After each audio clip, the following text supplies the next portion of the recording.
Wow. Mate, what a fantastic new intro. Absolutely great. Last minute job, hey. Wow. Especially the lightsaber. I was like, whoa. It's better than I like it more than the old one too. I just need to get more images for the intro. Well, welcome everybody. And honestly, big applause for Slurpy for that intro. That's awesome. I really like that, mate. Thanks, guy. I like the original, but I have to say this one definitely beats it. I don't know what the chat thinks, but let us know. But yeah, if anyone's listening, go back to the start. Yeah, watch it. So good evening to this Super Sunday, and I will give a shout out later, but just quickly say hello to Papa Trip because he's saying hello to Papa. That's a wave and a fist bump. Excellent. Yeah, there's a surprise. Cool Han's having a few technical problems. Yeah, you can't blame it on Streamyard this time. No, but yeah. So I'm trying to just find the oh, there it is. Right. So yeah, it's what's episode 47 now? Yeah. So mental. I didn't know whether to leave the new layout on, but as you've done the new thing, and yeah, it still counts. It's still new. We're still including new stuff to the show. So so that was great. And again, Debbie's in the chat for Slurpy for that intro. Just awesome. It needed a bit of an update too because it's. I'm pretty sure this update features more co-hosts. Well, after what you said to me on the phone yesterday, then you redeemed yourself slightly. A little bit. But yeah, well, so we should be having some guests in later. I think it's BrickAdjuster and BrickZapper. I think Martin's trying to get in. There'll be 10 minutes of him trying to turn his camera on here. While we're just waiting, I don't know if you've, because I haven't, but have you got any weekly news? Anything exciting? Anything? Well, can I was on last week, and I know it's probably too early to chat shit about the Death Star, right? But can I cook it real quick because I never got to express my shit opinion. Of course you can. I actually don't hate it. I don't think a lot of people now hate it. It's like I've said. Yeah. I mean, I don't hate it, but it's just still not what I wanted. But I don't hate it. I actually like the way it displays. No. Well, I will do eventually when it's like 300 quid knocked off or something like that. But no, I like the way it displays. I think it looks nicer than the old. I think it warms on you once you now know what it is and stuff. It's just a shame. Yeah. I think if we would have known more that it was going to be like that months and months ago, I don't think it would have been such a big shock and a big So, but it's still should that still been the first $1,000 set? Probably not. But there you go. I will say because I've not seen anyone say about it until now. Oh, somebody said it the other day, and I was like, damn, because I was open. Because I even went and watched some of the films just to check. I will say though, because if people want accuracy and stuff, his Darth Vader's chamber, you never saw it in the Death Star. It was in the Star Destroyer. Yeah, no, the big is it Executor? Aye. Yeah. So I've heard a few people say but the comics. I mean, maybe maybe there is one in there, but you never see it. So there you go. Just for those people that like accuracy, So, but yeah, obviously, yeah, don't want to just have a whole nother stream about the Death Star, but yeah, like I said, I gave my views last week. It's I think it's grown on people. It's not as bad as people thought, but it's not what they wanted, and that's yeah. No, I say I don't hate it. I don't love it. I don't hate it. I actually kind of more. I'm 7 out of 10 on it, but I kind of know it's just the back of it that's going to be disappointing for me. The back shots because it's not going to be semicircle. It's just going to be flat. Yeah. And I don't know, like that's not inspiring. It's like that. It looks a bit odd because of the picture of it, the blueprint. The side shot. Yeah, but it looks like people were thinking it was like there's a white bit that's sticking out, and it looks like it's more this side. But no, that's just the window. So that's back. That's just the window showing outside. So yeah, so not even a hanging. You know, because people thought that might be where you could hang it or stuff. So, but yeah, it's just going to be just display it on a shelf. Yeah, no back. I wonder, will it be no back shots on a flip back? Some of these say, I thought it was quite funny. In the back, there'd be like written in, is it Arabic or whatever? There'd be like a code there saying, "This is shit." Yeah, you know what? I have a theory. You've been something like that. I have a theory. I have a wild theory. What if it comes out and it's not $1,000 and it's like 800 and it's like, haha, we duped the leakers. Like, I'd be like, fucking fair play. Mate, I doubt it. But, I mean, by the way the rumours are going, they're bringing out a bleeding next ring for 100 quid next year. So that's fucking disgusting, hey. It is. I don't care if the sound brick or light brick can tell my kids bedtime stories. I don't have kids. I don't care if it can fucking, you know. I mean, I can understand why they're putting that in because, you know, that is it's a play set, isn't it? They're bringing out. So, but still, not that 100. What would that be to us? About 85 quid, something like that. So, 85 quid for a fucking talking X-Wing. I know, bro. I'd fucking fire that into the wall. Yeah, people did this one, but I like it. I love that one. Yeah. I absolutely love the 2021 one. Yeah, that's the one I got. Well, the thing is, that's the only one I didn't have one before. So you know, sometimes you have to just get what's available. But it wasn't that bad. Obviously, yeah, it was downsized, but not quite as downsized as some of the sets are getting now, I think. Yeah,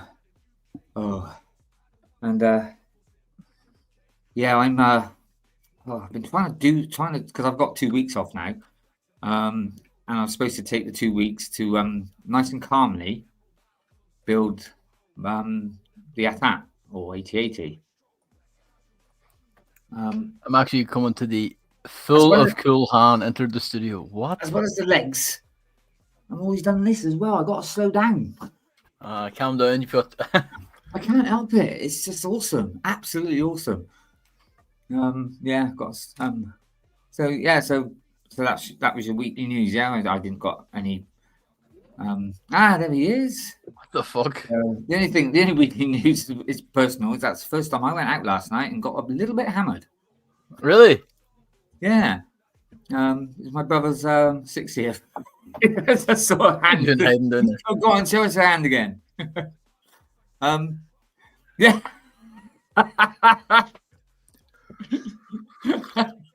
Sorry. Get up. He's actually making me laugh. Instead of making me cry for a change. What is he at? What a gay pig. I don't know. Hello, Martin. Can you hear us? I don't know. Can you hear me? Is the question. Yes, we can. Yeah, we can. Why is it that every fucking week? It's not StreamYard, by the way. It's you. Back there. Yeah, there you go. Oh yeah, no. Yeah, you guys were up. You guys were up. It was only me. The boss is back. Just hand, Luke. Yeah, no, it was only me. I can see you guys on the screen. You guys were fine. How are you doing? Yeah, good. I think I've just realized that the busiest time of any week for me is between 6 and 7. The busiest time, the worst time. I don't know why we didn't do 8. Originally, we started at 8, and then we moved it. We were doing Mondays at 8, I believe. Yeah, that was it. Yeah. So, did you see the new intro? I didn't. Haven't seen anything. Oh, go back. Right? You have to go back replay. Oh, you can't just play it again then. I'll check it out. Do you want to play it again? Because I reckon it's great. I need to make an outro. Did you finish it in time? Yeah. Yeah. I'll play it now. Yeah, I'm sure the chat won't mind if you play it again, and anyone that's come in, they might have missed it. So, right here it is. Here she goes.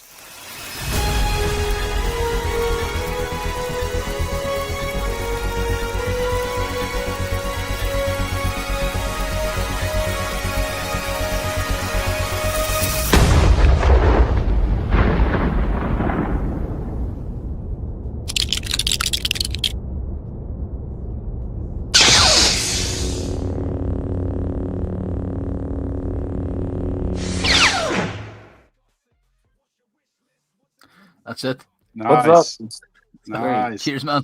Evening, I think it's much better than the last one. I still forgot to look though. You Oh, played it, and in my head we were just playing the old thing. So I started messing about with like my lights and stuff, and then I was like, "Oh wait, I'm supposed to be looking at this new thing." But yeah, it's the new intro. The new So intro. Sarah, so I made still by missed the Slurpy. first 5 seconds, but yeah. Just to say, like, well, we can like phase out the images in the background. You know, like we can put in any new co-hosts we gather up along the way, or any video clips. I've made a promise now that I'm not taking on any more co-hosts until we can find one that has tech abilities. You know, beyond what you do, obviously. Or shows up. Yeah. Well, can show their head and shoulders. Maybe contribute. Show their head and shoulders on the screen. Like loads of people tune in to see a black square with a circle in it. Like, Now, who Sorry, is this man. guy? What's up, everyone? Oaktown, you're 5 hours early. Sorry, guys.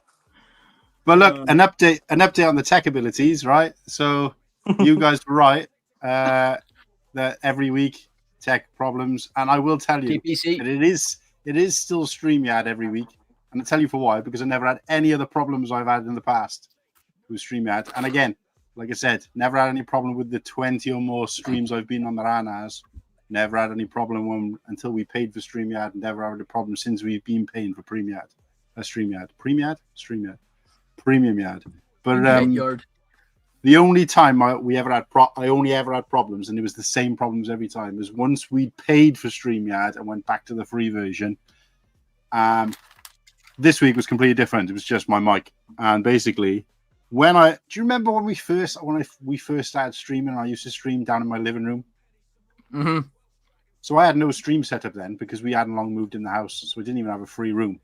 Every room had like boxes in it, right? So I just literally every week I used to pull my dining room table from where it is, where it's kind of the lighting's not great, pull it into the middle of the room, pull all my technology out, which was in a bag, like a carrier bag, and set it all up every week. That was my setup every week until we moved into the room. Somewhere along the line, the wire that you plug in to a device from my microphone got mixed up with all the, I don't know how many of those wires you guys have got, the C-type US to USB. I must have about 100 in this house. And they've gotten mixed up with all the others because my daughter's got a bunch, I've got a bunch, Kirsty's got a bunch, all different colors, whatever.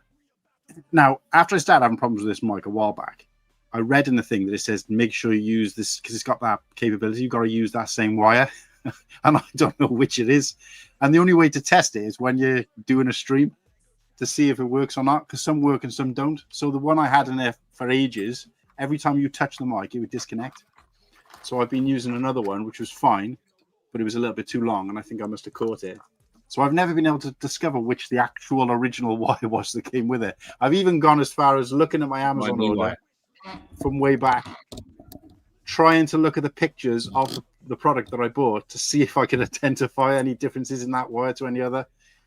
Just try and get it to work. So basically, I'm just, lollipop stick, paperback plastic, steel back plastic, and toilet rolls job in it until I can get there. So I might have to just be like Whittakee eventually. I might just have to get the tin can and the string. It might work a bit better. But shoot down the street. We'll see. Hope it gets the wheels in time. But yeah, and funnily enough, right, going back to the host thing, I was chatting yesterday to a Scottish streamer. Oh fuck me! Yeah. Oh. And I said, if we do a show from BrickTastic, that person is going to join us on the stream as a guest whilst we stream, if we end up going to BrickTastic and do a stream from there. So there's 2 ifs there. Well, lots of ifs if you include all of us. But if we do a stream from there and that person is going, they're going to be our guest on that show. And they were like, yeah, well up for that. So cool. The only thing they were a bit concerned about was the fact that it's 3 guys and then she'd be the only female. I was like, I don't care. But so we'll see how that goes before we invite her. Yeah, what's her account name? It's Bonnie Bricks. Oh yeah, I know. Bonnie, yeah, but yeah, just tongue in cheek anyway. So we'll see. So yeah, Buddy Crimson. Bricks. Hey, everybody.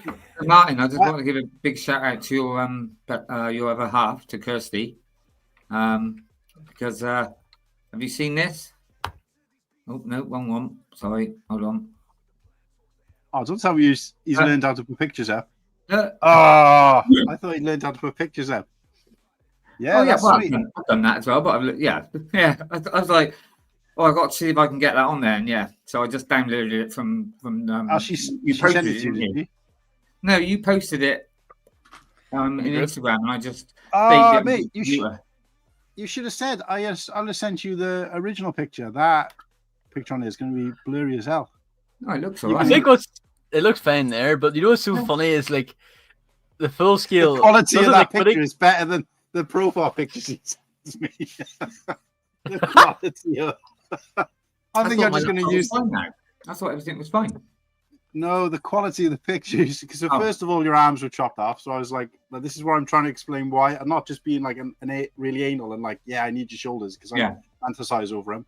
I need them because it looks silly when I put you on a thumbnail. And I know, and I didn't see it too late though because I was, It's literally Whittakee in a box of boys. It looks like. So I was like, all right. So that's why I did it. And then you're like, you sent the pictures, and I was like, oh, great, finally, Head and Shoulders, green, just pure green. Was it? Like, yeah, the Vaseline that you rubbed on your camera lens before you took the photo was just far too thick. Oh God, I reckon it was a blue tack. Sorry, mate. Never mind. I'll send. You got too much Vaseline on your hands, and I ain't gonna ask why. But yeah, sorry. Fuck me, hey. It might have been the grease from the blue tack because I literally stick it on the wall and then take a picture. No, it's not that, mate. I'm joking. It's just that the quality of the image. I don't know if you might have to change like the quality of the image on your thing. Because what phone have you got? You haven't got like a 90s phone. The same. I used the same phone in that as I did with the other two pictures that I sent you. Exactly the same. Were you using the front-facing camera? Maybe. It was both the same. Yeah, it was those 4 photos I sent. The first 2 and then the second 2 was exactly the same. Yeah, it's like so. It's facing. Wait a sec. Hold your hand out like this, stretched out. It doesn't shake that much because I find I can keep my hand. Well, I got shaky hands, right? So I can take a picture like that. No, I had it stuck on the wall. When I hold it stuck on the wall, mate. It's stuck on the wall, so it shouldn't move. I don't know. Then we need to solve it. I mean, Slurpees were the same. Slurpees are just like because he's relying on internet to dig his most. I have like I have a fucking good camera, right? But yeah, it's like that in it when you do the looks. Yeah. So yeah, I've got like a pretty good camera. I mean, it's like the photography and the stop motions are great, but I never use it to take photos. I just set it fucking halfway across the county and then take a selfie with my shitty phone. I just thought perhaps you'd play, at that particular moment you plugged it into a potato, like, oh, he was charging. But I don't know. It's just like, why can't these guys work? Because basically what I've had to do up till now, every time I do a thumbnail and I do like whoever the hosts are for that week across the bottom, I always have to put like Oaktown and Whittakee in certain places. I can't just put them where I want because I've got to be able to have someone else's shoulder cover their cut. And it's like, so annoying. It just takes ages. And I'm like, I haven't got time to do this every week. Well, if everyone can just send me a picture of shoulders up, I can just go bang, bang, bang, bang, bang. And it's easy. I'll just keep sending until you tell me that they're all right. I don't know. Well, you could probably run them through an image improver or something. Or something like that. You could probably like upscale them or something slightly. Well, this is why, Whittakee, and not just you, I think it was Oaktown, I'm probably Slurpy as well. This is why I started using those effects on them. Because the good pictures I had of you were really grainy, but you put it through an effects thing and it gets rid of that. So you might look like a ghoul or a ghost or a cartoon, but at least you haven't got the quality of the picture doesn't look poor, So I've had to do that. That's why I started doing it, but actually it looks pretty good for some people. Right. So cool. But I do want to shout out Crimson Toaster, the only guy who's pestered me like for months to be on the show. So I finally sent him out a message, mate. Over the next 2 months, dates are up for grabs. Let me know when you want to be on. Cool. No reply.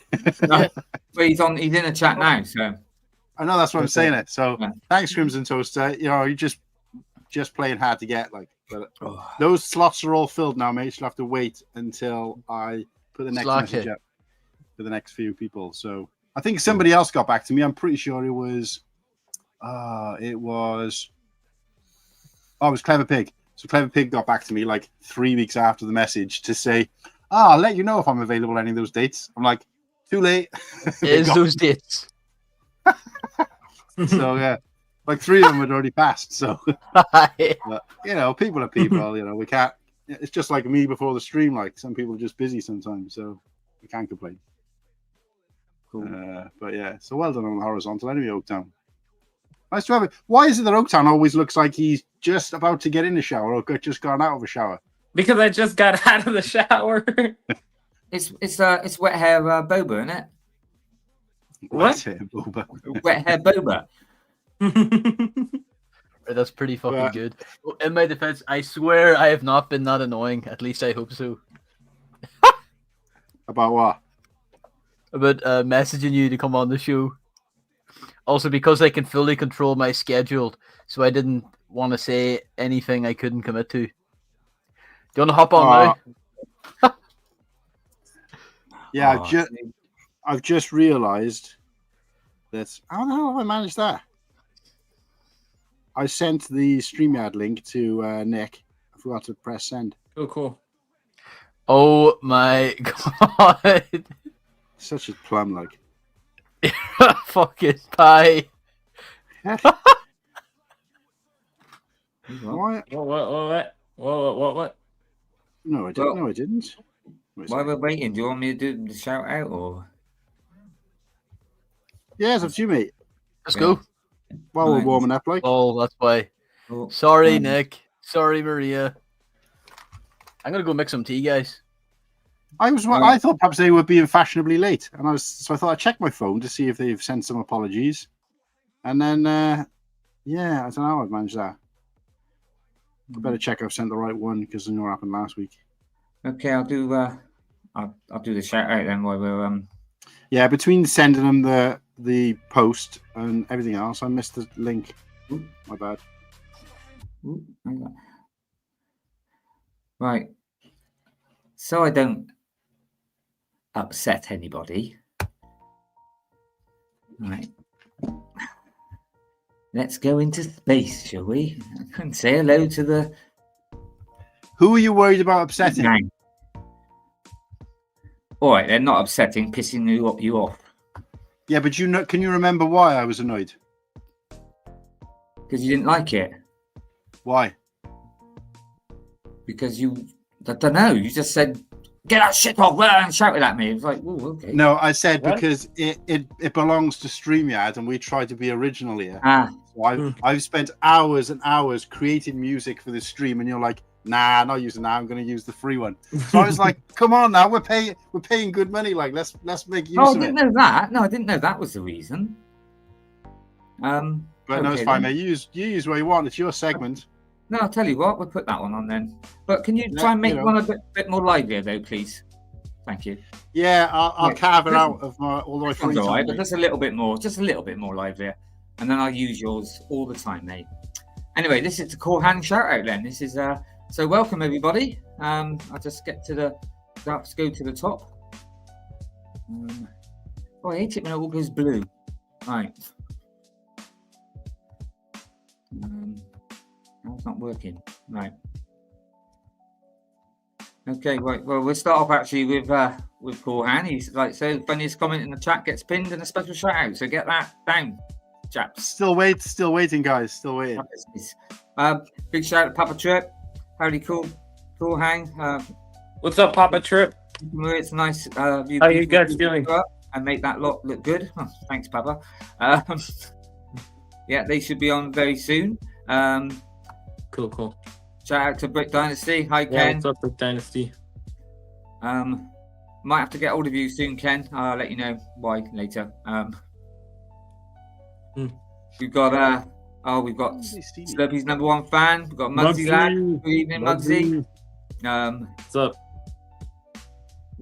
We've had Papa Trip, and now we've got Papa Rex. Good evening, Papa Rex. What's up, boys? Yeah, we're great. What's up, Papa Rex? We got Coop. What's up, What are Coop? you doing? Martin, what are you doing? What's that? All I can see is you're I'm playing with my lights. putting me off. Right.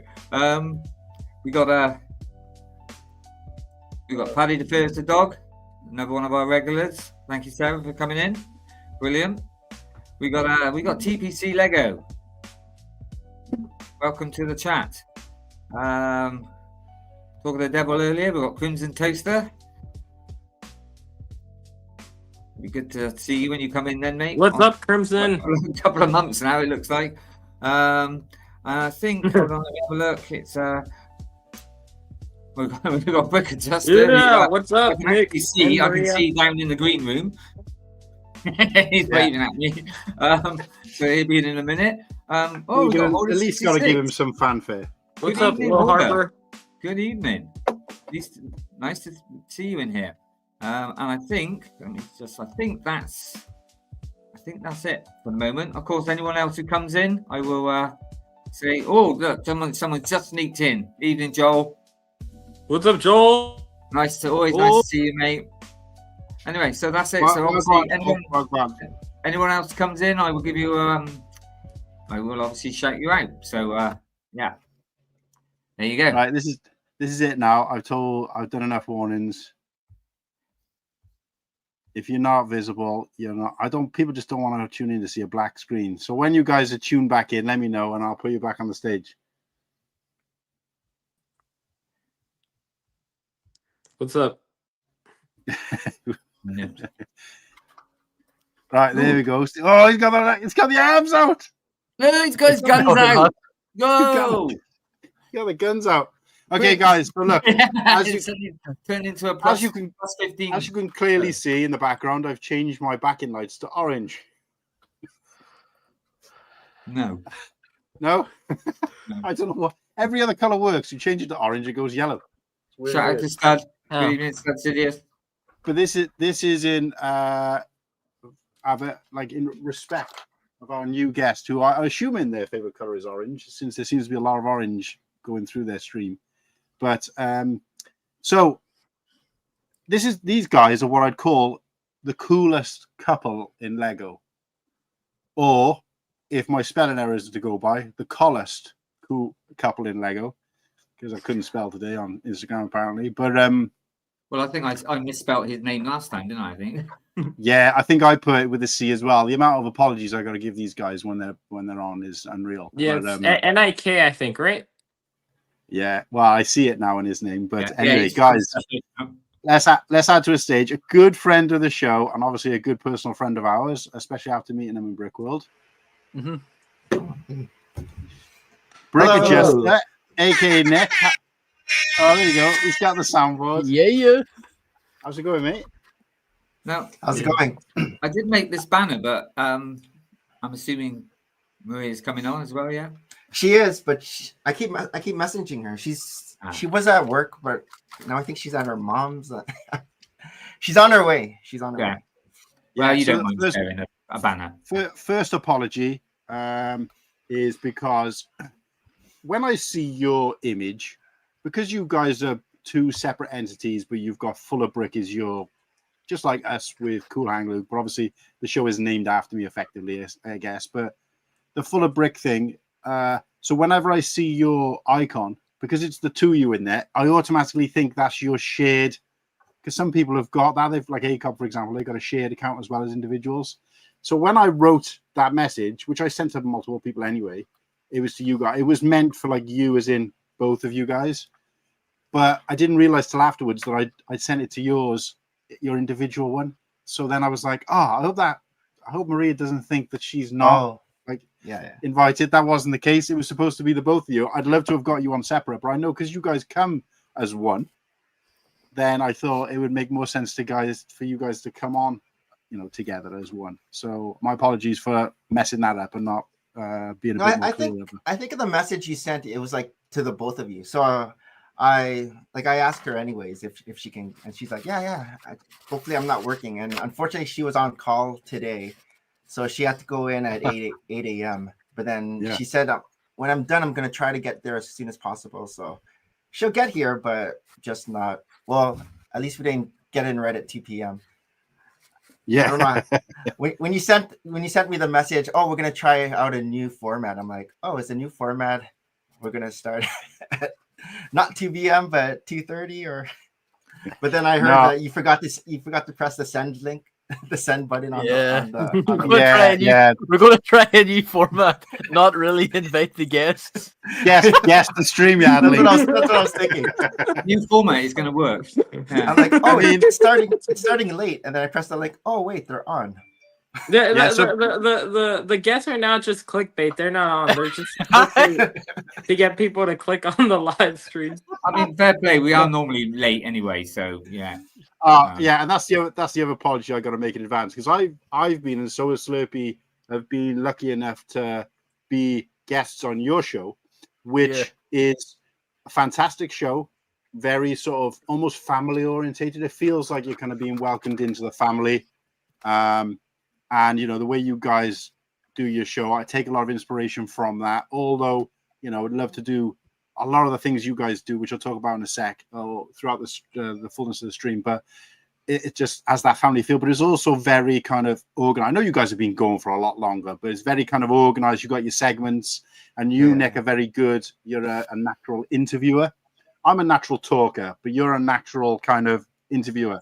And we noticed this when we went for food, and you were just basically like in interview mode with Slurpy, and I was like, you just got to get Slurpy on the show, and then he'll answer all your questions. And I was like managing for him, but obviously that happened. So go and check out the Slurpy show, which I'm about 3/4 of the way through, and obviously Cool Han show, where I appeared on it as well, where I just basically talked nonsense for whatever it was, 2.5 hours. But the show is really well segmented, really well done, and I've always said to the guys, I want to do. And I've even referenced you and said, like, I want to do what they do. Because I've been watching your show prior to going on the show. And I liked how you and you were very good as well at being like, that's the end of that now. Moving on to the next thing. No matter what anybody's saying, no matter how deep in the conversation. But somebody needs to be that person. And it tends to be you over Maria, which is great.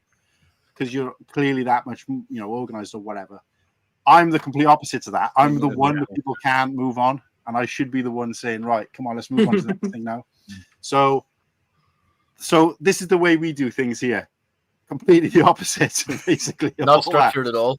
So this is more like your mates, you guys were around in the late 90s before mobile phones. Your mates that go into the pub, they're usually there about 9 o'clock-ish. I'm either going to go and knock around with some people at the bar until they turn up. If they don't, I'll make other friends and go home.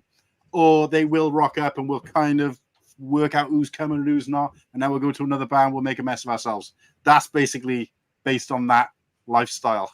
That's this stream in a nutshell. So I've actually spoken to other people and said, look, I really, when I've talked to guests about coming on, I've said, we're really trying to work on me a bit more organized. And they're like, why?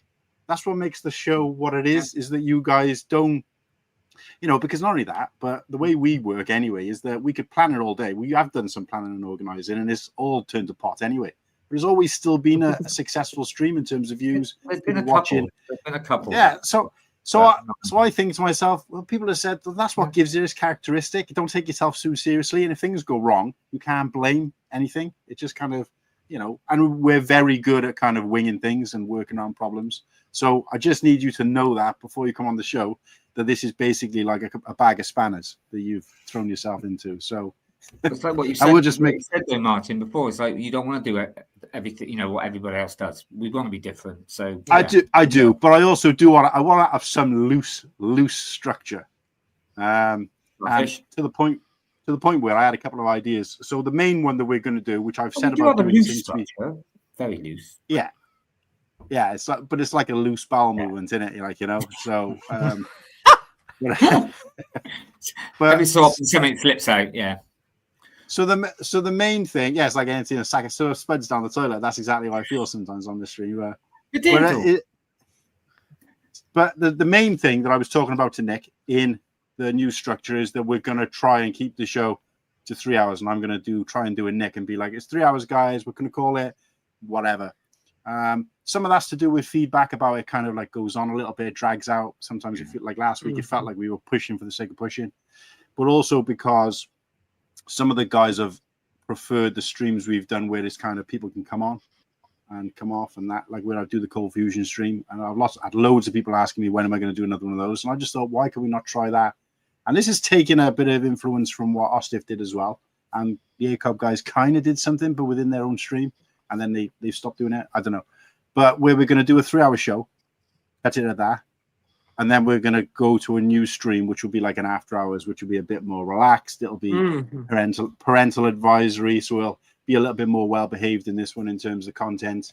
And then that one will be like, you know, if somebody wants to pop on and chat with us, and we can just kind of let it fly, and then there's no limitations on that, and we'll just be a bit more, you know, professional for this stream. That's the plan. At the moment, it only exists in my head, so yeah, we'll see how we go. Are we still doing it on Tuesday? Are we still doing a Cold Fusion? I mean, we'll talk about it later on, but I just wondered if we were still doing it. Yes? No? Can you hear me, Martin? What the heck? Right. At what time does it start then? From what time to what time? As soon as this one finishes. But it won't be every week. Oh, sorry. What are you talking about now? No, I meant the Tuesday one. I meant the one on Tuesday. TBC. But I'm thinking maybe 12. It depends on because the Australians want to get in on it basically, and obviously the earlier the time for them, the Aussies, the better.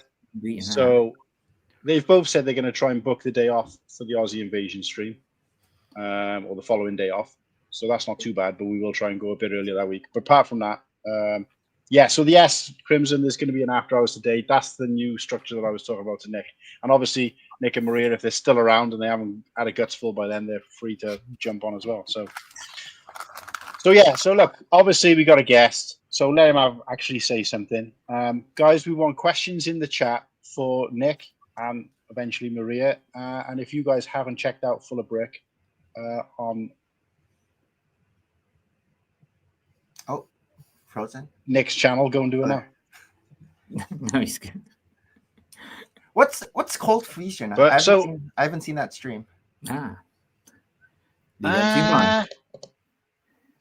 I think I'm pretty sure you were on it. Oh, but the stream that I was on was a Cold Fusion stream. I thought that it was a cool. It's basically just talk about anything, and you know, not Lego, and just get everybody in. People come in, they go, they leave. Just like it was like during the week party, really.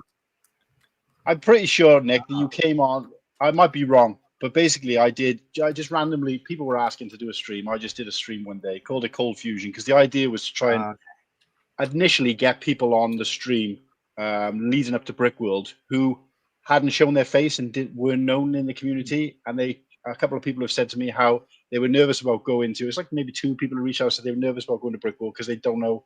Nobody knows who they are, what they look like, and it's like kind of. And I was like, right, let's put a face to the name, like. So I invited those people to come on. So a couple of people come on who've never shown their face before, always been in chats, but never had a chance to kind of, you know, be a guest, if you like. And also for people in some of the different communities that each of us belong to kind of mingle with each other a little bit. So, you know, Ostiv had his guys, and you know, there was a couple of people from other communities that I kind of dip in and out of, and we just kind of. You know, we did spend, I think, about an hour watching Brent show us around his garden, but and stuff like that. But I'm pretty sure that was the one that you were on, and I remember saying in that one when you left, would you come on the show sometime in the future? I know the one I was on was a Sunday, and I think it might have been a Brickworld one. It might have been the one before Brickworld, I think. Hello, Nimble. Right. Yeah, so maybe you're right then. I think that was just a kind of, I did a free for all one then as well, but you weren't the listed guest, sort of thing. So, but anyway, it is what it is. So that's what the Cold Fusion is, and it's a long one. So we just talk about anything and everything, and just get to know each other a bit better. And I think there's a lot of people out there like myself who don't regularly see people, or at that point when we did the last one, never see anybody else from the community apart from on streams. And it's always at the expense of either the guest or the hosts, where it's their kind of show. They got the questions, and everybody else is just kind of goes with the flow. This was a chance for everybody else to come on and talk about whatever they wanted, and it'd be like an open forum, if you like. So I guess you're right. I do kind of interview, because I even interviewed you right now by saying, oh, what's a cold fusion stream? I don't even know them doing it. Yeah, so we like I said, we did one, and we did a couple of random streams over Christmas as well. And I've had a couple of people say to me, when are you doing a confusion stream next? I'd love to be on. And I'm like, whatever. Yeah, it was really good, really good. So, but it's funny. Anyway. You did say to Smoke if anyone's got any questions, and so yeah, Nick had a question. Yeah, absolutely. Ideally, questions for Nick and Marie. I mean, these guys have been in the game a long time. They do their. I know you might have heard me joking about on this show, where you guys do the seasons to your show. So what? Yeah, every year. Answer that. Is it a yearly thing? I wasn't 100% sure. Right. Okay. Yeah. Well, we came back doing Full of Brick in 2021, because we first started doing Full of Brick in 2015, and it wasn't really a season. It was just Full of Brick, and I didn't number it or anything. And then I took a little hiatus around 2017, 2018, like a Pokemon Go hiatus. So I wasn't really on YouTube. And then when I came back in 2021, we just called it season 2. And then and then when 2022 came, it was season 3. And then when 2023 came, it was season 4, and so on. So now 2025, season 6. So season 1 is more than 52 weeks. It's like 100 and whatever, how many episodes we did between 2015 and 2017/18. Right. Okay. And now it's like Martin's season is like every 10 episodes. Yeah. Yeah. Well, I even know like yeah. The ELPN what is it? Brick at Night. They do every 10 episodes or something as a season. So because I guess they're I don't know if it's like a sports season or a hockey season or something that they're trying to go for. But for me, it's more when January 1st hits, that's the new season kind of thing. All right. So that makes a lot more sense than what we do, because I just did it one time as like a piss take, basically. And if nobody had said anything, I probably would have stopped. But because I'm one of those guys, if people complain about something, I'm like, yeah, I'm gonna do that. I turn up to 11, like. So Whittakee knows. So they made the mistake of going, what's this season? And I was like, right, so that's it. And every season was that. But it's just, obviously I don't keep it up throughout. It's I was being genuine. I was confused. When we get to like episode 39, 49, whatever it is, I'll be like, season finale, just as a joke, like. But anyway, so because obviously I know a lot of the answers to this question, both through watching your streams and obviously talking to you in person, and from when I was on your stream as well, because I like to think I answered my fair or asked my fair share of questions back at you guys out of genuine interest. But for the people watching now and the people who obviously weren't in on that, don't know, tell us how you, because it sounds like to me like you guys, because I didn't realize you'd started that soon. So you guys have probably been in one of the longest in terms of a chat show, especially. I know you wouldn't have been the first leg of YouTube, but tell us how you got into it, and because I was taken back when you said 2015. I was like, wow, that's long. I started my YouTube channel in 2014. I think it was like January 2014, and it wasn't a face reveal yet. It was all just my sig fig was just my face reveal. So like not face, my sig fig was my persona. So I'd have my minifigure in front of the camera, and then you'd see my hands, or you'd see my kids. Their face reveal was fine at that time. So they'd be opening sets or whatever when we do like I'd get a new set or something like that, and I do my intros with my minifigure by like it was always like this, the same background, and then you'd show it would flash to them opening the present. They were like 9 and 4 at the time, so a lot younger. My eldest and my middle guy. My youngest was just like a baby at that time, and so or we'd show them like at the store getting new sets and all that. So that was back in 2014. And then Full of Brick didn't start until 2015, and that wasn't even on the BrickAdjuster channel. That was like on my family vlog channel, Nick's Brick Life. So that's where I did my face reveal, and still on the BrickAdjuster channel. It was still my sig fig. It wasn't. So a lot of people on the BrickAdjuster channel hadn't watched Full of Brick. It was just people who saw my family vlog channel that got to see my face reveal. And so, because I still didn't want to show my face on, I don't know what, it was different. Like for the family vlog, it was fine showing my face, but on the BrickAdjuster channel, I didn't want to show my face. I just wanted to have my, and it wasn't really a thing yet. Like a lot of people didn't really show their face back then. Only like the really big channels like BrickZapper or The Brick Show or Brick Queen back then were showing their face. A lot of us didn't. And then I think around 26, just before I went to my first Lego convention is when I did a face reveal. When I showed up like on a live stream. And then that was my face reveal. And then because I figured I was going to this convention anyway, they're gonna see me. And I wanted them to recognize me who I was when I was going to the convention. And so and then I think around 2016 or 2017, I switched the Full of Brick to my main channel. And so that's when it kind of switched over. But if you do go to like the what is it, the albums or whatever on the BrickAdjuster, and you go to like Full of Brick, you could still see like the original ones. Like it's linked to my my vlog channel, like the whatever the albums for like season 1 or whatever it is for Full of Brick, so you can still see that. But yeah, it was back then when I started. So when would you say that it took, I know obviously it's forever change, even like as long as you guys have been going, it's probably still changing and organically changing the way you do the show. But when would you say it became close to kind of what it is now in terms of you two guys with guests on and co-hosts? So when we first started, it was actually Saturday mornings is when we used to do Full of Brick, just because of Maria's schedule. So it was like 6 a.m. or 7 a.m., something like that, Eastern time.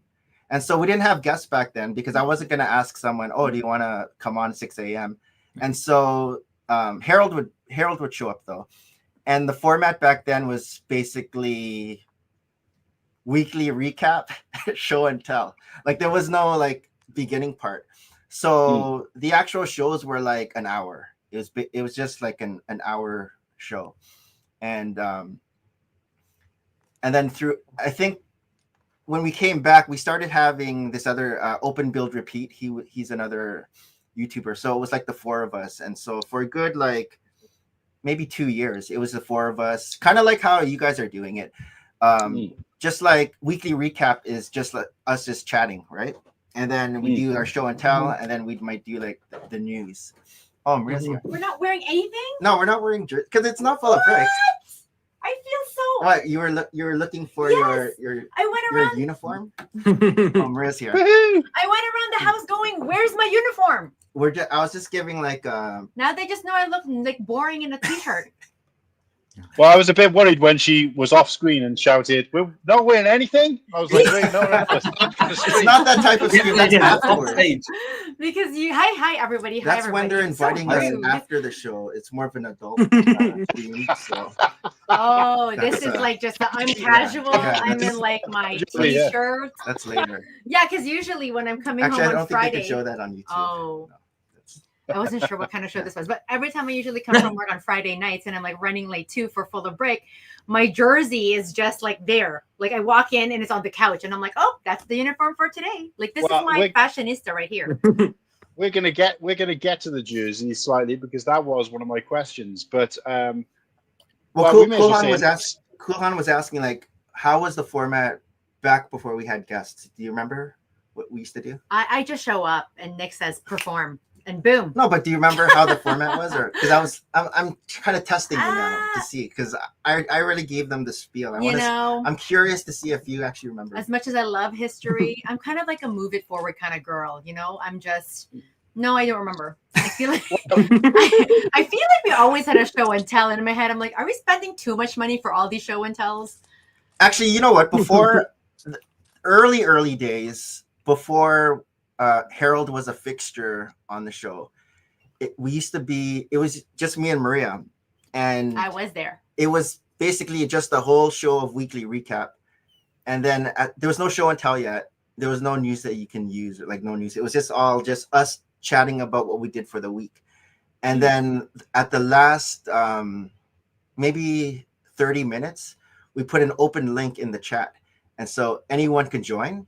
And so Harold was our number one. But back then there was no nothing like a green room. So if someone pressed the link, they automatically went into the stream.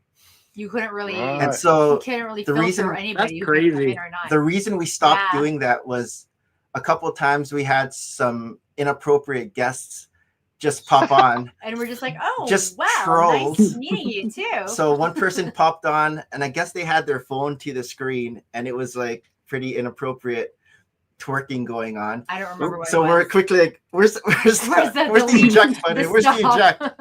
And so lesson learned, and clearly apps also learned from that. Yeah, back then it was like the wild west of like trolls just going crazy in the chat, and lots of, and I'm sure there are like a lot of teenagers doing all this. I was going to ask, was there more trolls back then? Because I don't seem to see. I mean, we haven't really had any, have we, on here? I think we had a few early on in the year, but not anymore. Not what you hear of, like a few years back. I don't know. Well, there were a lot. Yeah. I feel like people are more refined now. I can be corrected on that. Maybe refined in the world of TikTok. And I think I've blocked enough that nobody else can get like they're all gone. The younger, newer generation, they can't be bothered with trolling. They're like, oh, they're talking about Lego. Well, that's what I wonder, because even Hyde, it says like he misses them. He's like, there's not many anymore. So. Do we dare say our trolls have grown up? And they might have, and now they have their own YouTube channels, and nobody dare troll them. I know Oaktown.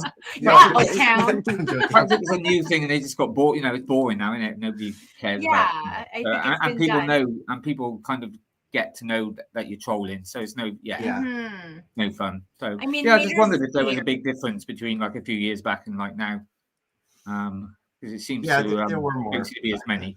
Or perhaps, that's true. But perhaps too, people are also more attuned to what their interests are. So like even the people who are on our chat, they're very much like into Lego. Like very rarely do we have a buy one, get one free if you follow this link. Like sometimes you have those too. But you know what I mean? Like sometimes you'll get that in your chat. But more or less people know who's going to be our guest. They're friends or acquaintances, or they follow also that guest. And so those are sort of the ones who come into our I know that guy. Is this someone new? Hello, Harold. If you're new, oh yeah, that's Harold. That's Harold, right? Hello. Yeah, that's Harold. Yes. So what else has everybody talking about? We just started. He wanted to talk about the jersey. I know. I do have a question. Yeah, jerseys are really cool. They're geeky. Yeah. So my mic is snuffed it again, guys. Whilst that when we cut off earlier, that was my mic. So can you hear me clearly enough through this one instead? Yeah, sounds good. Yeah. Sorry, I do have a question, if that's okay. Go for it. So the name, where did it come from? And is it like a play of words or the?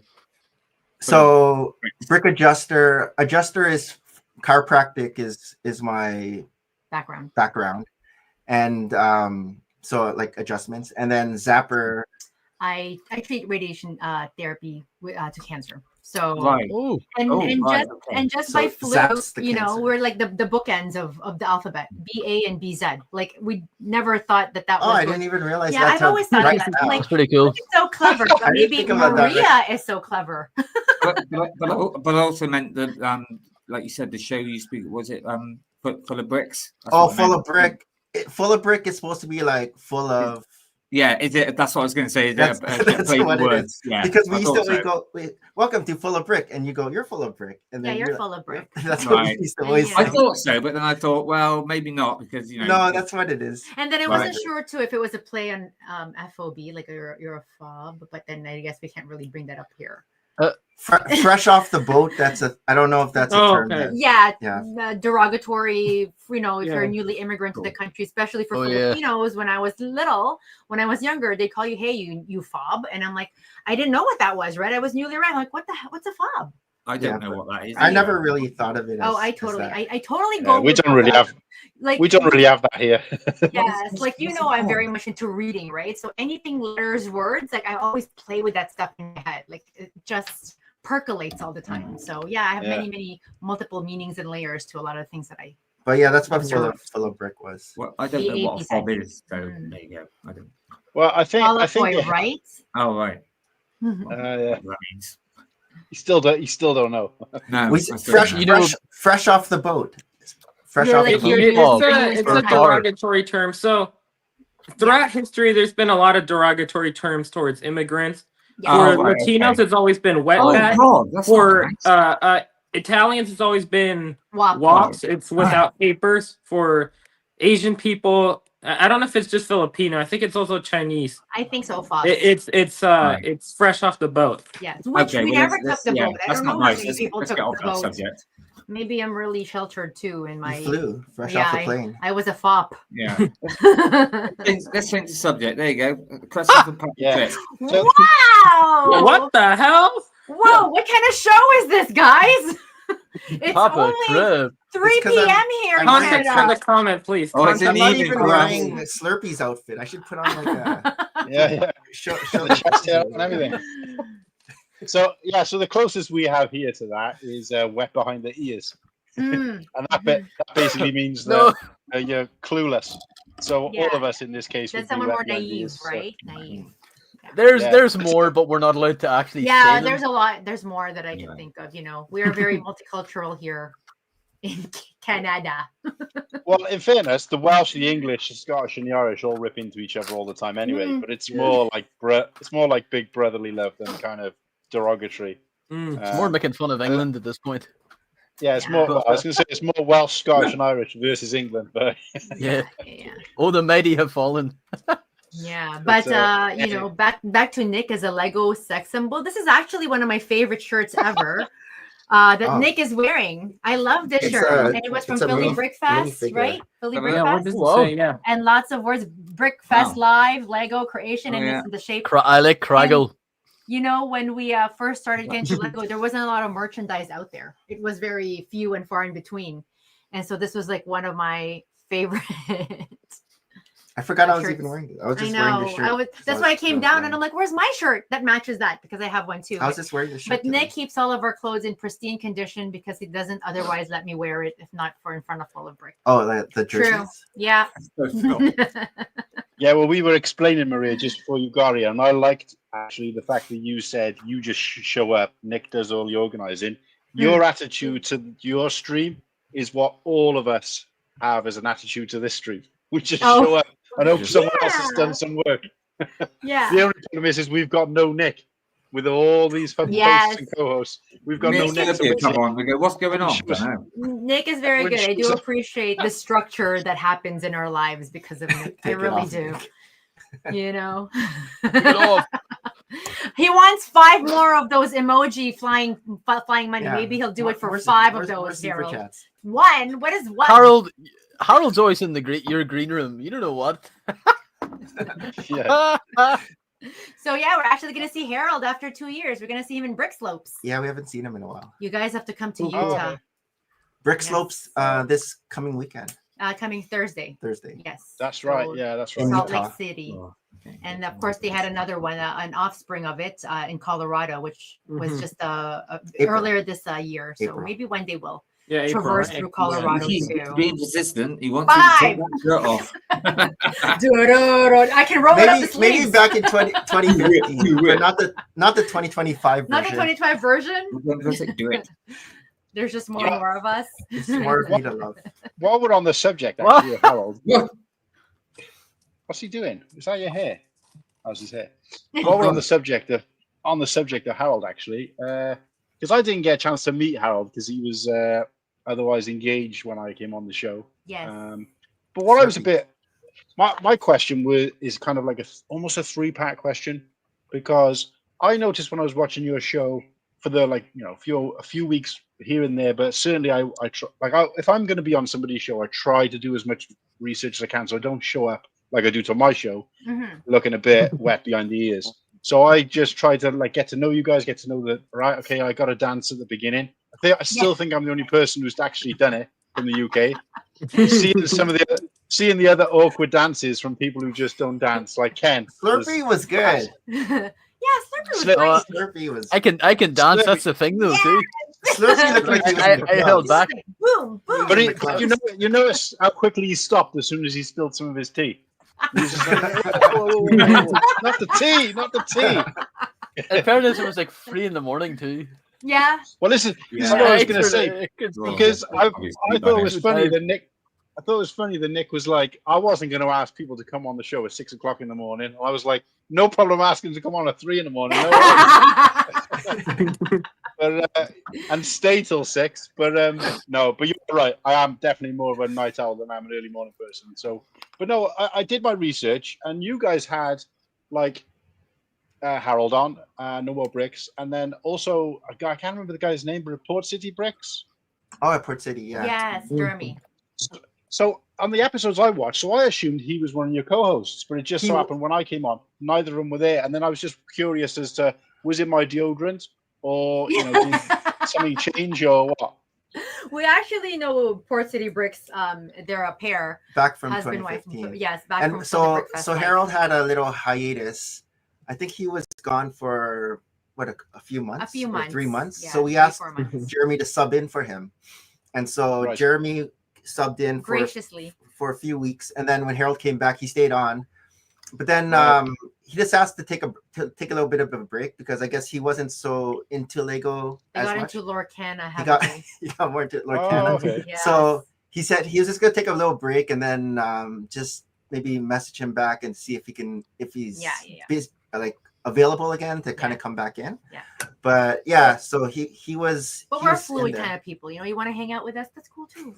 But yeah, no, we've known them since our Philly Brick days for sure. Like they went to when I was talking about the first kind of conventions that we were going when we made our face reveal. So that's when we met. And they're phenomenal builders. They've owned in their lives like a Lego store, like a kind of a buy and sell. Yeah, kind of like a Bricks and Minifig. Yeah, Bricks and Minifig. Sold that, so they have quite the adventure of life.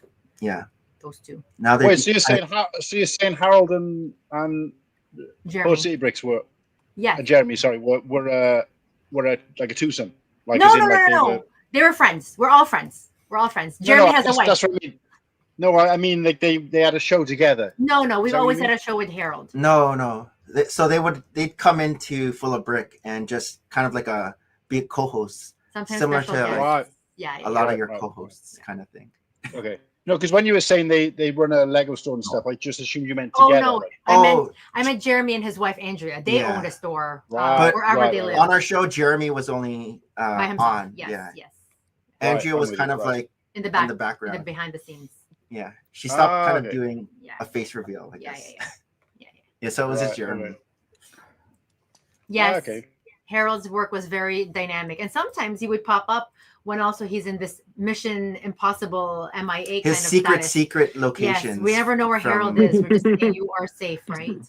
From the military that he can't say where he is. He cannot say. Secret to us. Tell you what, the guy is always smiling though. I'll tell you that much. But Harold, let us please add you to the list of people to be on the show in the future. Yeah. And if you're around on Tuesday at any point, I mean, we're doing UK time here, but probably going to be sort of early afternoon till late evening, then please feel free to pop in and I will actually remember to send the link out this time. But then, so yeah.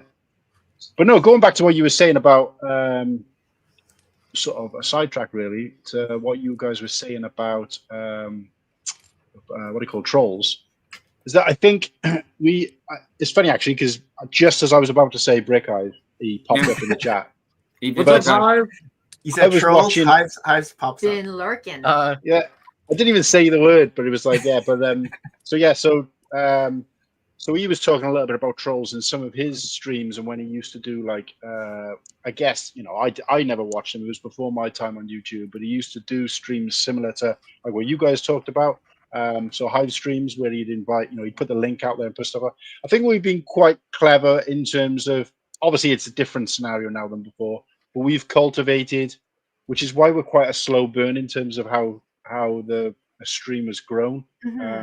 We still got low followers in terms of, but in terms of, the interaction and kind of viewing hours, it's like right up there. So it's like, right, great. And I was speaking to a couple of different hosts of shows and stuff, and they said it's kind of almost unheard of for people to reach the, I think we were talking about on a couple of streams back, it's almost kind of unheard of or unusual for you to get the minimum amount of viewing hours before you get the minimum amount of subscribers.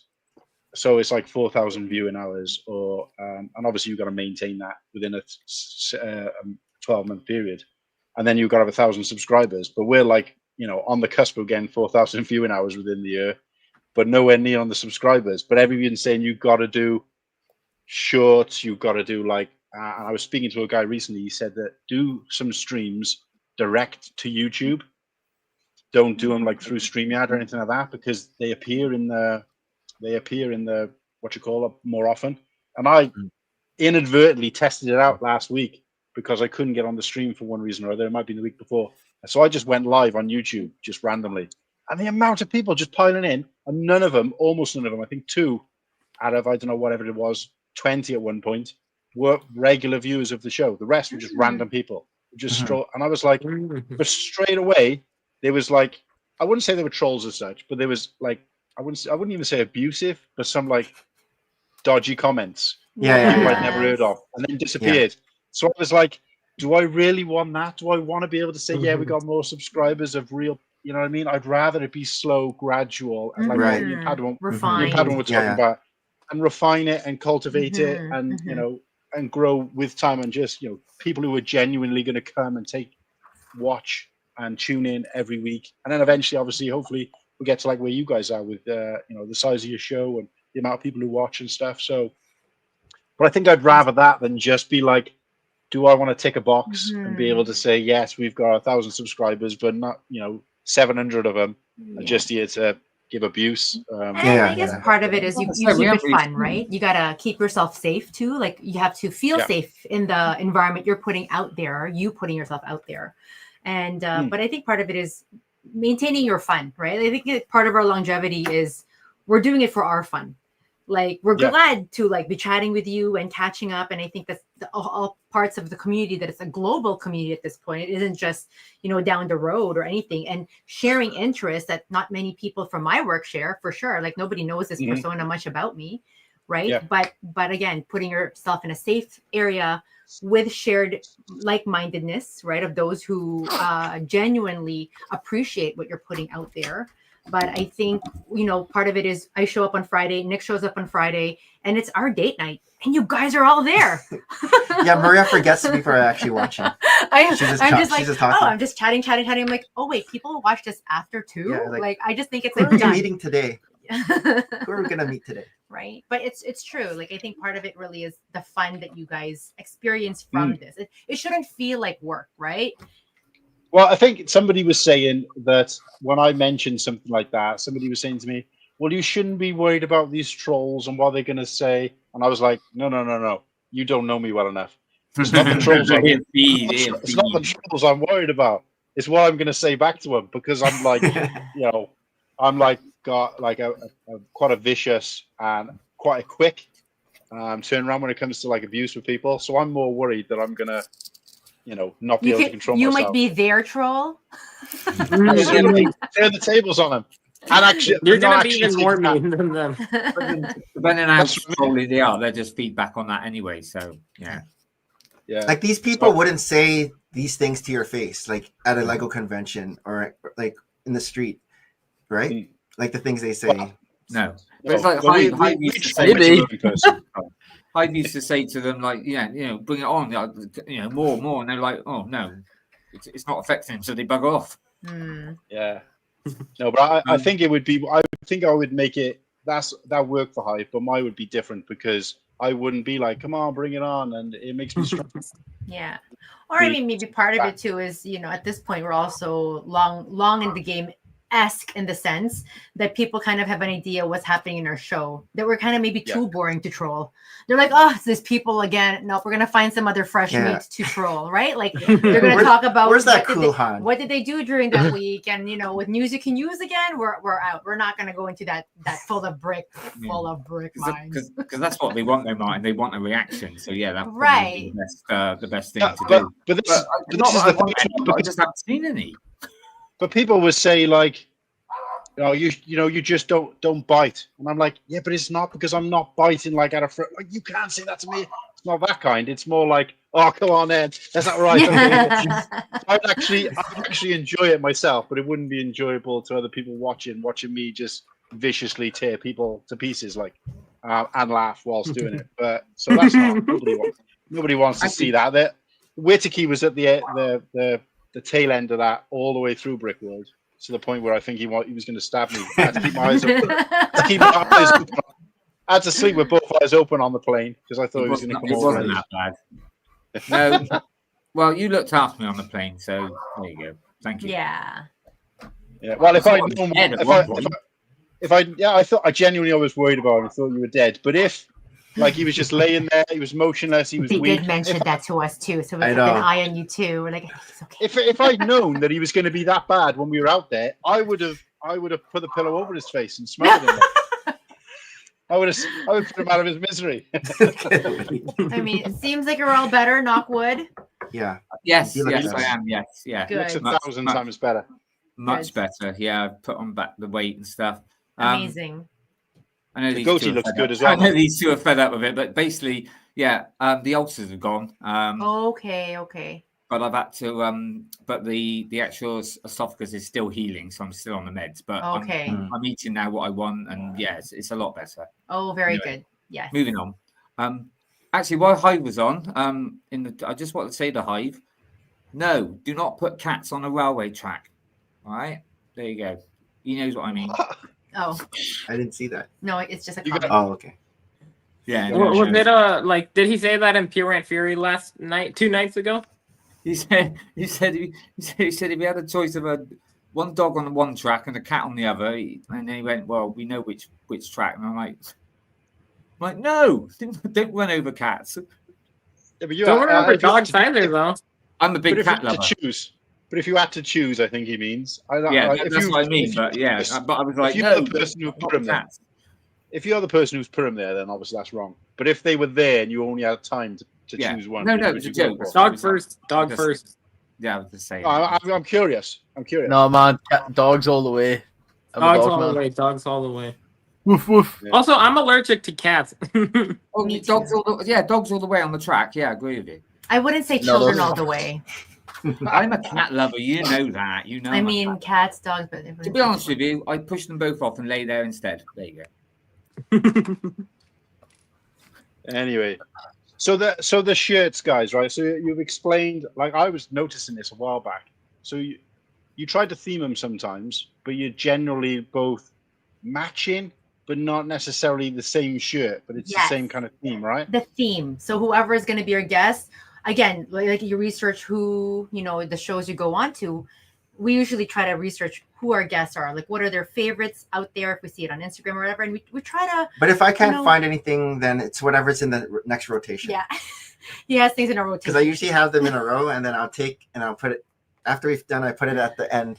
And then sometimes I find like his jerseys look better than my jerseys. I'm like, how come you have that copy and I don't have that copy? And he's like, well, it only came in my size. I don't know if that's in fact true. Sometimes small, it's hard to get the small. Sometimes they're so small. And honestly, the smalls are so huge. The small ones go by quickly. But they are really, like, each of them, I think, are works of art. Like, I love the patches, I love the themes, and we're very, they're well done. We're very fandom-y.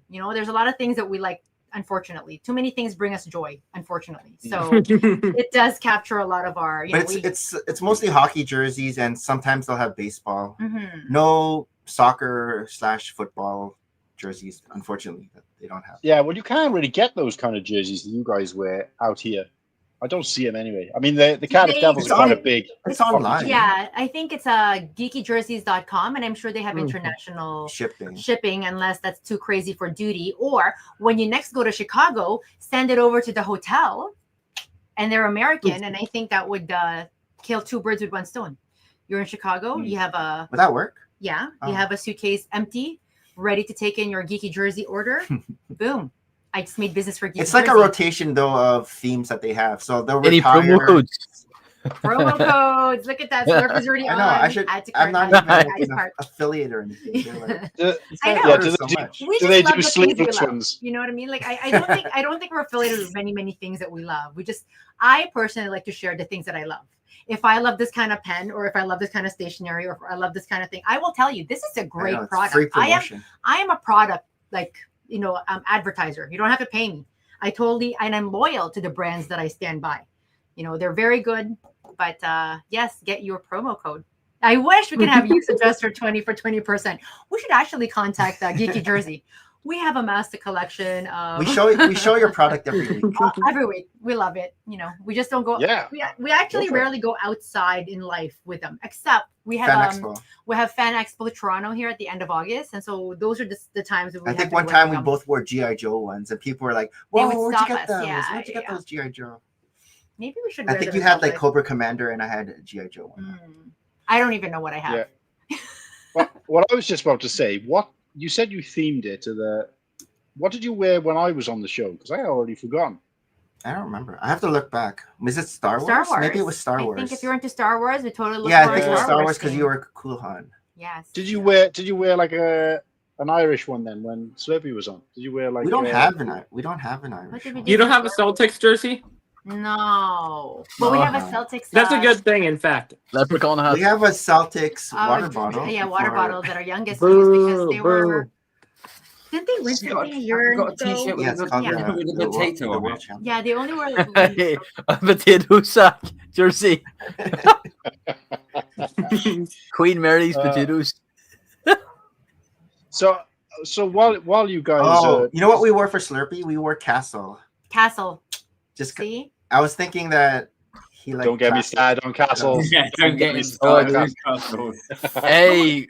We do try to curate it to we wore Lions Night Castle. Whoever our guests are for the night. I like them ones because I remember noticing them being like, "Holy smokes, these are really cool looking." Yeah, but it's like if we had guests over, I would like to know what's your favorite dish, and I would try to serve that to you. We wore them at medieval times too. Remember? Yeah, we wore the Lions Night Castle to medieval times when we went to Chicago for that 2 years ago now. Yeah. Yes, you had a 3-part question. I wasn't sure what part we're on already. I think it was around Harold. Where did sort of he come from, and where did he go when I turned up? The Port City Bricks thing, and what did I do to offend him? Because it was like I tuned in a few episodes. Then all of a sudden on the episode they both didn't turn up. Not there. So I was on. I was like, you thought that you would be big enough for the show just on. I know. Your own, we wanted you all to ourselves. We were like, sorry, Harold. Tonight it just has to be Luke. We can't even accommodate you on the screen. Sorry, Harold. Yeah. But no, it's great. It's great stuff. But no, that was it. It was kind of 3-part because I wanted. There was a couple of questions within one big question. But the other thing I was going to ask is going back to talking about because obviously you guys have been doing it for a long time. So in terms of where you are as a YouTube channel, obviously that comes from the amount of time you've put in the game. Do you ever remember seeing like a particular surge? Because I don't see. I know that a lot. You guys do similar to what I do, and that you use, at least Nick, with your Instagram account, you generally tend to use it to promote the show. You don't really do a lot of kind of short form content and stuff like that. And then the majority of the short form content on your YouTube channel is again promoting the show. And this is kind of a 2-part question because you use clips from the show, which I think when I've done something like that, it's done quite well. In terms of like highlighting, but I was going to ask you first of all, what do you use to do that? Because one of the person I've spoken to records all of his streams to StreamYard, and then apparently you can cut and paste from there. Do you guys do that, or do you use? Oh no, I just view it on my phone on YouTube, and then I press record screen. Screen record, right? Okay. Screen record, and then right. That's it, and then I just put all the little clips into CapCut, like that. Right. Okay. And then just cut them down and then throw them into Instagram, and then just. because basically everybody's been telling me we need to do the same thing to promote the show, even when we've had guests on, when we've not, go through, find some funny sections, some funny bits, bang them all together. I don't think I'd have a problem putting that together. I think the biggest issue for me is going through and trying to find them, because I haven't really got the time to go through. Again, when you've got 4 or 5 hours worth of footage, it's like it's mind numbing. So when I do it, it's basically whenever I full screen, and so I'm just like searching, and whenever there's a full screen, then I'll screen record it. Because usually when there's a full screen, like for example, when you had you on, you'd show something to the screen, so that was just a full screen. So it's like a moment, and so it was just the moments of us showing stuff is in the clips, aside from the dancing at the beginning. So that's usually what we have. We'll have like when I do my little reel for the Instagram, it'll just be like a bit of the dancing and then just like showing stuff, and then put that into a minute. I think it's like 1.5 minutes that you can have for the reel, and then just find a fun song. Nick is very good at finding the fun songs, right? Like, I'm like, oh, that's a smart choice for this person. I never know. I'm like, I forget what I picked for you guys. Maybe I picked like a U2 song for Slurpy because it was Irish. It's a beautiful day. It's a beautiful day. I think so. And I forget what I chose for Cool Han. He's very thematic, Nick. You know. No, it's good, and I'd love to be able to have the time to do something like that. So, anybody out there watching, we have 20 co-hosts that just never chip in. One of the co-hosts can pull their weight. Yeah. And this is it. Like Nick just loves doing it. Do you know what I mean? Like that's what I mean. Like with the show, like we show up every day. I don't really make YouTube videos anymore. No, it's mostly just the reel that I've been doing. And I can hear him giggling. Like the YouTube videos that you show are like by himself from like. They're like pre-scheduled from a long time ago. Like all those like clip things, those were from like 2023 or it's like they're old. The ones that they showed, and because I think I first showed them on Instagram, and then I scheduled them into YouTube. But it's only like a Saturday, Sunday. Because when it was on Instagram back in the day, it was like every single day I show a little clip of like us talking and something funny happened. And but like I mean I don't think we have a time frame to see how long we are gonna go, but I take that same principle to my work, right? Like I love work, and I feel so many people talk about retiring, and I'm like, what are you gonna do when you retire? Like, but I feel there's so much growth anyway. Like I've been doing what I do for like the last 25 years of my life. I'm only 25, but I feel like I have 25 more years of work, which is a lie. It makes me actually sad that, I have to actually start looking at our retirement age, but I feel like you can only get better, but you have to make sure that your enjoyment is there. It really, truly is. If it starts feeling like work, that's when people are tired, right? Tired mentally, tired physically. And I don't know, you need to sort of like reframe, right? But if you find the challenge in it, and the challenge actually allows growth, I know I sound like a mom. I am. It's worth it. It's worthwhile. I think for me, it's just literally, I mean, if I had a day off, I could spend it and enjoy doing, like I said, I got a Tuesday coming up off, and it just so happens to be a Tuesday where I've got the day off before and after. So normally I wouldn't, if I just have a random day off, I'd use that to catch up with some housework, paint the fence, do some jobs around the house. But because I've got days off either side, I know I can get those things done. And Kirsty's off. So normally, Kirsty's not off. Yes. So normally if I have a day off, we have it together, we spend some time together. Even if it's doing stuff in the house, we do it together.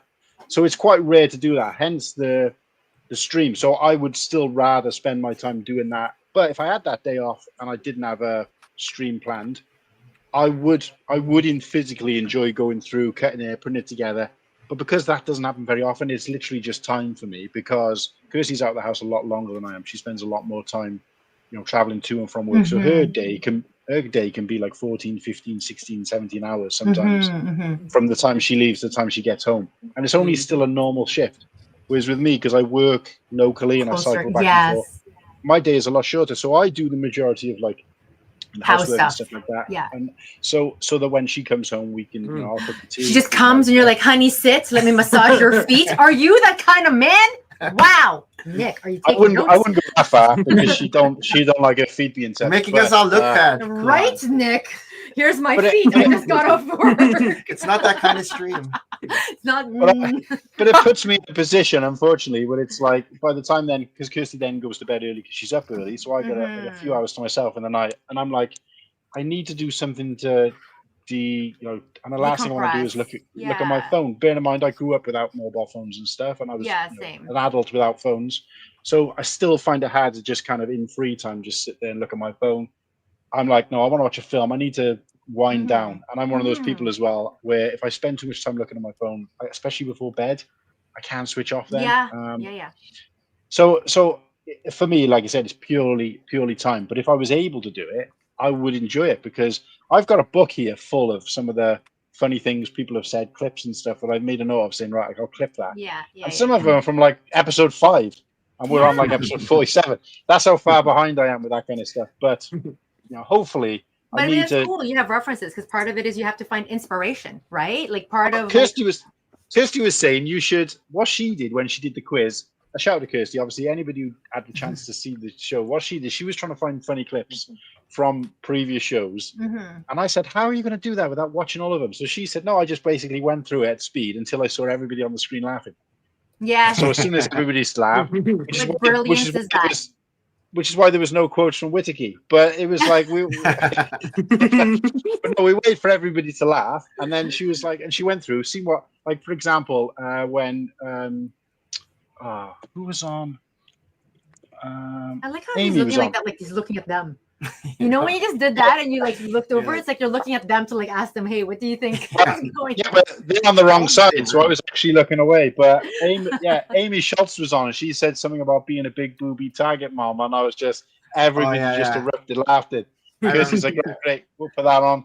So we had that, and I thought that's actually pretty good. But the problem is that with our streams, is that that with the amount of like laughing and stuff and talking and rubbish and stuff, most of them are in jokes. So she would say, "Shall I put this in as a clip?" And I'm like, "No, because nobody will really get that. It's just some random, talking about potatoes and stuff like that. So it's not, it's not really quotable, So even doing that wouldn't work. But so I was just looking to see, kind of get tips from you guys on how you do that, because pretty much what you do in terms of short form content is exactly what I would want to do, if anything. I'm never going to do like memes and stuff like that. I ain't got time for that. But I would like to be able to showcase the show in short form in some way, shape, or form. But we'll see. But yeah, I appreciate the tips anyway. And another thing, while we're on the subject of Kirsty, is Kirsty actually came to me today and said, "I'm going to tune into the show for a bit tonight." I was like, "Oh, really? Why?" She's like, "Oh, because you got Nick and Maria on." Although she doesn't know you by that name, but she's like, "You got those guys on. I actually really like them." And I was like, "Oh, I won't tell all our other guests. That, but I think you guys would get on really well as well." Because we would love to meet her in Chicago. Oh, 2026? Oh no, 2027. Those post honeymoon trips. Yeah, I was going to say, if she's at Brick World next year, then she'll be there with someone else. Because I mean, hey, I would love to do the UK show. Brick Tactics, if we can get over February. It's February, right? I was so close to it this year. Fantastic. You guys are doing that? Bricktastic. It's a hard word to say. Bricktastic. What's up, fantastic, but bricktastic. Are you? Hey, Nate. Hey. What's up, Nate? Yeah, I think we plan on at least I and a couple of other co-hosts are planning on going to Bricktastic. There's actually quite big. Maybe 2027. Let's put a number out there. 2026 is too soon. That's like I can't do that. It's just 2 days, by the way. Yes, but I would love to like travel all over your part of the world, right? Like this is it. Like across the pond. Make like a holiday of it, not just 2 days. Yes, it's not worth coming over just for Yes. But that's definitely on our bucket list, just Would it be going early and then Bricktastic, or going Bricktastic and then extending How about we do early Bricktastic and then late? Like a sandwich. Like a sandwich of fun. I mean, visit Cool Han, Bricktastic, visit Slurpy. Yeah. Visit Whittakee. He lives near castles, they live near a lot of old like stuff. The way they left me out. No, I said Whittakee in there. I said Whittakee. He did. Yeah. I want to visit the school that has only like 4 people. Yeah, I want to see the Slurpy's alma mater. where he's like number. He's fourth in class. Fourth in class. Fourth in What was a joke that was funny? Yeah. You were there's top four. Top five. Top five, and there's only 4 in my class. I was watching the other day. It was class. It was a really good episode. Like yeah. There was only 30 really, in my school. I found it really entertaining to watch Slurpy actually get to talk on a stream, and I was just like, oh, I'm really stopping this guy from. I know. You're holding him blooming from blooming. The person he could be. Yeah. I just talk wild shit though. That's the thing. It's not been like of substance. It's just pure nonsense. And there's always a couple times in the stream where like, what did you say again? Yeah, it was like that. It was like that at Brick World too. Yeah. It's when he starts laughing. If he starts laughing, you can't understand the word. If he starts talking, you can't. Because at Brick World, I would be talking to like, people from your neck of the woods, America or Canada, and I would just, after I would finish speaking, they would say, "Oh yeah, I agree, yeah," and I'm thinking, I didn't ask you a question. I mean, Canadians are just really agreeable kind of people, like we're very polite. Yeah. Speaking of which, I still haven't had a chance to have my syrup yet. We haven't had we have pancakes all the time. We just haven't had them in the last 2 months, as it happens. But yeah, but it's their pride of place. Nice. My maple syrup straight from Canada. Cool. Yes. Yeah. Yes. Oh no, yeah, because they also had, what was it? Those little cake things that I actually was able to eat, and they went down really well. Yeah. So you gave us a bunch of munchies. You guys just ate them at the show. Yeah, the premiere. Toffee. Oh yeah, those are yummy. Toffee chocolates. What was it? Yeah, because I was like, oh, I can actually eat something. Chocolate covered toffees. Yeah. There was a bread that you gave us that we were snacking on during the. Oh, that was from the Japanese restaurant. No, the Filipino restaurant over there in Chicago. So I visit my mom's auntie every single time I go to Chicago, and she didn't realize that we flew this time because in the past we would drive, and she would literally pack our cars with like gifts, like we call them pasalubong in our language, but they're basically like gifts of food, right? And so when I visited her, she had like a huge bag again for us to take, and I'm like, Auntie, we flew, we don't have any luggage space like at all. And so like between me and Nick, we're like, we gotta like be able to share this with at least friends and Santa Claus, because there was no way she was gonna keep it. There was no way that I could have left that. It would have been a huge offense. So I take it, and here we are sharing the joy of Chicago Asian food. But I mean, we have a lot of Asian foods here also in Toronto. It's always just the deep thoughtfulness of family. So there's me thinking that you'd gone out and got gifts especially for us. They're actually leftovers. Well, those ones were, but we got the chocolate covered toffee and the maple leaf syrup from Canada. Not leftover. They were still. They were fresh. They were fresh from that morning. Hello, it was wet when I got it in the bag. It was no good to your grandmother when she sucked the chocolate off the top. Off the Brazil nuts or something. Funny. But no, so the stuff that you gave us, the chocolate covered like honeycomb it was toffee. Kind of thing. They're like toffee. But so we've got something almost exactly the same as that because I was eating them and I was like, this is just crunchy. It is crunchy, yeah. Oh yeah. Yeah. So this chocolate store that I went to, it's here only in Canada in a small city, and they also do chocolate covered chips like salty potato chips. Oh, potato chips. So they take chips and when they say chips, they think fries. Yeah, not French fries. What do you call chips? What do you call chips? Like potato chips. Crisps. Yeah, so chocolate covered crisps, and the combination of like salty inside and sweet and creamy outside, it's like to die for. I didn't even try that. Yeah, I did. Every time that comes home, it's just done in the car. I mean, I find chocolate covered pretzels weird. I don't need chocolate covered crisps. No, chocolate covered crisps are nice. They're pretty tasty. Yes. Oh, you have we need to indulge in that when you come back. But then I've never tried it. So Whittakee's a humbugs guy. Just like Werther's original. Oh, Werther's original is he's in that age frame, like. I like Werther's. Yeah, you love Werther's. I love Werther's. Oh my gosh! In high school, I used to like eat bags and bags from Costco all the time. Hard boiled sweets. It's amazing. My teeth are still in my mouth. My favorite is Jelly Babies. Oh, Jelly babies. Yeah. Certain type of jelly babies. You guys missed out on the Or UK versus jelly. US snacks. I did We put did some a over stream. there. We didn't did have the enough stream on information Sunday. to compete. Oh, is that when it was? Because I knew you guys were doing that, and I didn't know when. Yeah, well, you guys left on the Saturday night, right? No, early Sunday, right? Sunday. What time? Not. We didn't make it to the closing ceremonies. Yeah.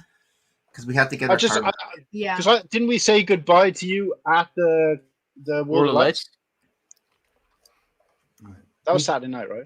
Back in a tick. Maybe we did, just because we didn't know we were gonna. We didn't know if we were gonna see you Sunday. again. Yeah. Because we definitely couldn't have made it for the closing ceremony. Because I remember you took photos, and when you shared them, I was like, I don't remember. I couldn't even make out when that was. That's me. Oh, who's frozen? I mean, are we frozen? I think it was me. Where did Whittakee go to? Well, he disappeared. Like, yeah. Luke frozen. I saw Oaktown still moving, so I was like, yeah, okay, I'm still moving. We're not frozen. It was just but no, those pictures were quite haunting when I look back at them. I don't know I like them. I don't know, did you guys take them or who took them? But we look really like Nick looks like a completely different person. We had the flash on, I think, because it was World of Lights. So it looked like they look like steamy nightclub photos. Yeah, we like atmospheric, atmospheric for sure. Yeah, but anyway, so I really appreciate those gifts or those leftovers or whatever. But no, they were nice. Hey, they fed you when you guys were hungry, right? And they were fresh. we ran out of popcorn in the cinema. I could have eaten them all on my own and gained 20 pounds by myself. Thank you very much. But I actually, had your help. Well, also, I want to say, on behalf of Slurpy, for coming and representing, and I know obviously you went there for your own entertainment as well, for representing at the film festival. No, for sure. That was great. Even Whittakee didn't make the effort for the film festival, so yeah. He was a little bit on the downside. Remember, we were all worried about him. Yeah, he rocked up to the show about 20 minutes late, and we were like hiding from him so he can't see where we're sat. Yeah, he landed. He landed so late. He wasn't allowed to vote, mate. Oh. Yeah, that was it. Yeah. Oh, he did come. So if we worked out that if Whittakee had turned up on time and represented, that was one of the main things we said we're all going to be there, but he was too busy smoking 4 fags that he couldn't get there on time. And if he turned up there and put his vote for Slurpy would have won more prizes. We worked out. Did you lose by 1 vote? Whittakee's vote. No, I don't know. Okay. We're just telling Whittakee that to make you feel really bad. Are you working on the 2026 animation? Is that in the works? I have ideas, but I'm still mixed on. Yeah, like I've got a couple, maybe more comedic, but they basically announced the theme anyway. What is the theme? Is there a theme already for Chicago? I don't know. No, I guess I not. forget already. Although the sign up is soon. Right? The sign up for Chicago Brick World is soon. Yeah. So just in case it's still on your radars. That's the thing too. Like the stop motion I did was pretty funny, comedic. Sorry, I'm like I can't do serious like Lego stop motions. It feels too much of it feels like a parody. Like yeah. Yeah, but for sure. No, it'll probably be another comedy one again. Yes. Yeah. Do what brings you joy. We did have the because it's quite interesting actually because we've spent a lot of time talking about animation whatever in the run up to him creating the film and the things that he's done for this show, but it was some interesting stuff that he talked about on that stream that we've never talked about. So it is quite good that the way you guys operate the show, that even when you're interviewing someone who you probably know better than anybody else in the community, still finding out new things about them, and that's what makes the show, I think, for me, thoroughly entertaining. I'd like to tune in live, but unfortunately for me, I almost never have a Friday off. Yes. Hardly ever have a Saturday off, and even if I do, my daughter's here anyway, so 3 o'clock in the morning. Of course. But No, yeah, it's just I do really. Go ahead. No, I do need to listen to the there's the one with Dre. I haven't listened to any podcasts because of work, but wasn't there like 4 or 5 false starts with that one? Yes, for Dre. Yes, his phone wasn't working, and then he got it together. Every single time I pressed the music, it wasn't. His audio would cut off. Yes. So then, maybe by deliberate, Dre, take 4, we just decided I'm just gonna play the music on my phone. Yes. So I didn't press any of the music, any of like the intro or anything on the Streamyard. It would mess up his phone. I'm glad that happens to the pros as well, then. So.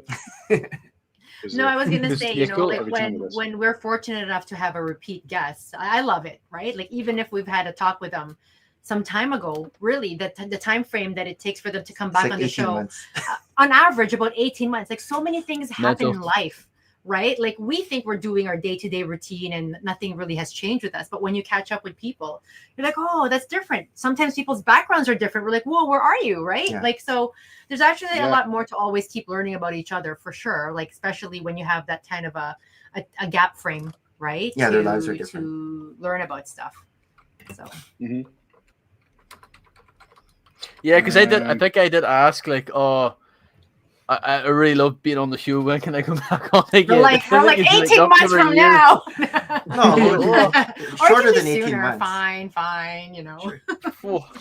If we're in if closer time zones, if you're visiting somebody in California again, easier time zone, you let us know. So right now, like I have a list of people that I met at Brick World Chicago that I'm still gonna ask if they wanna come on, and so I usually do it 3 guests. So I'll have 3 guests already on the docket, and then when like that Friday that the current guest is coming on, then I'll ask for another one, because I don't want to go too far ahead, just because they might forget that that the stream's coming on. And life changes, right? Yeah.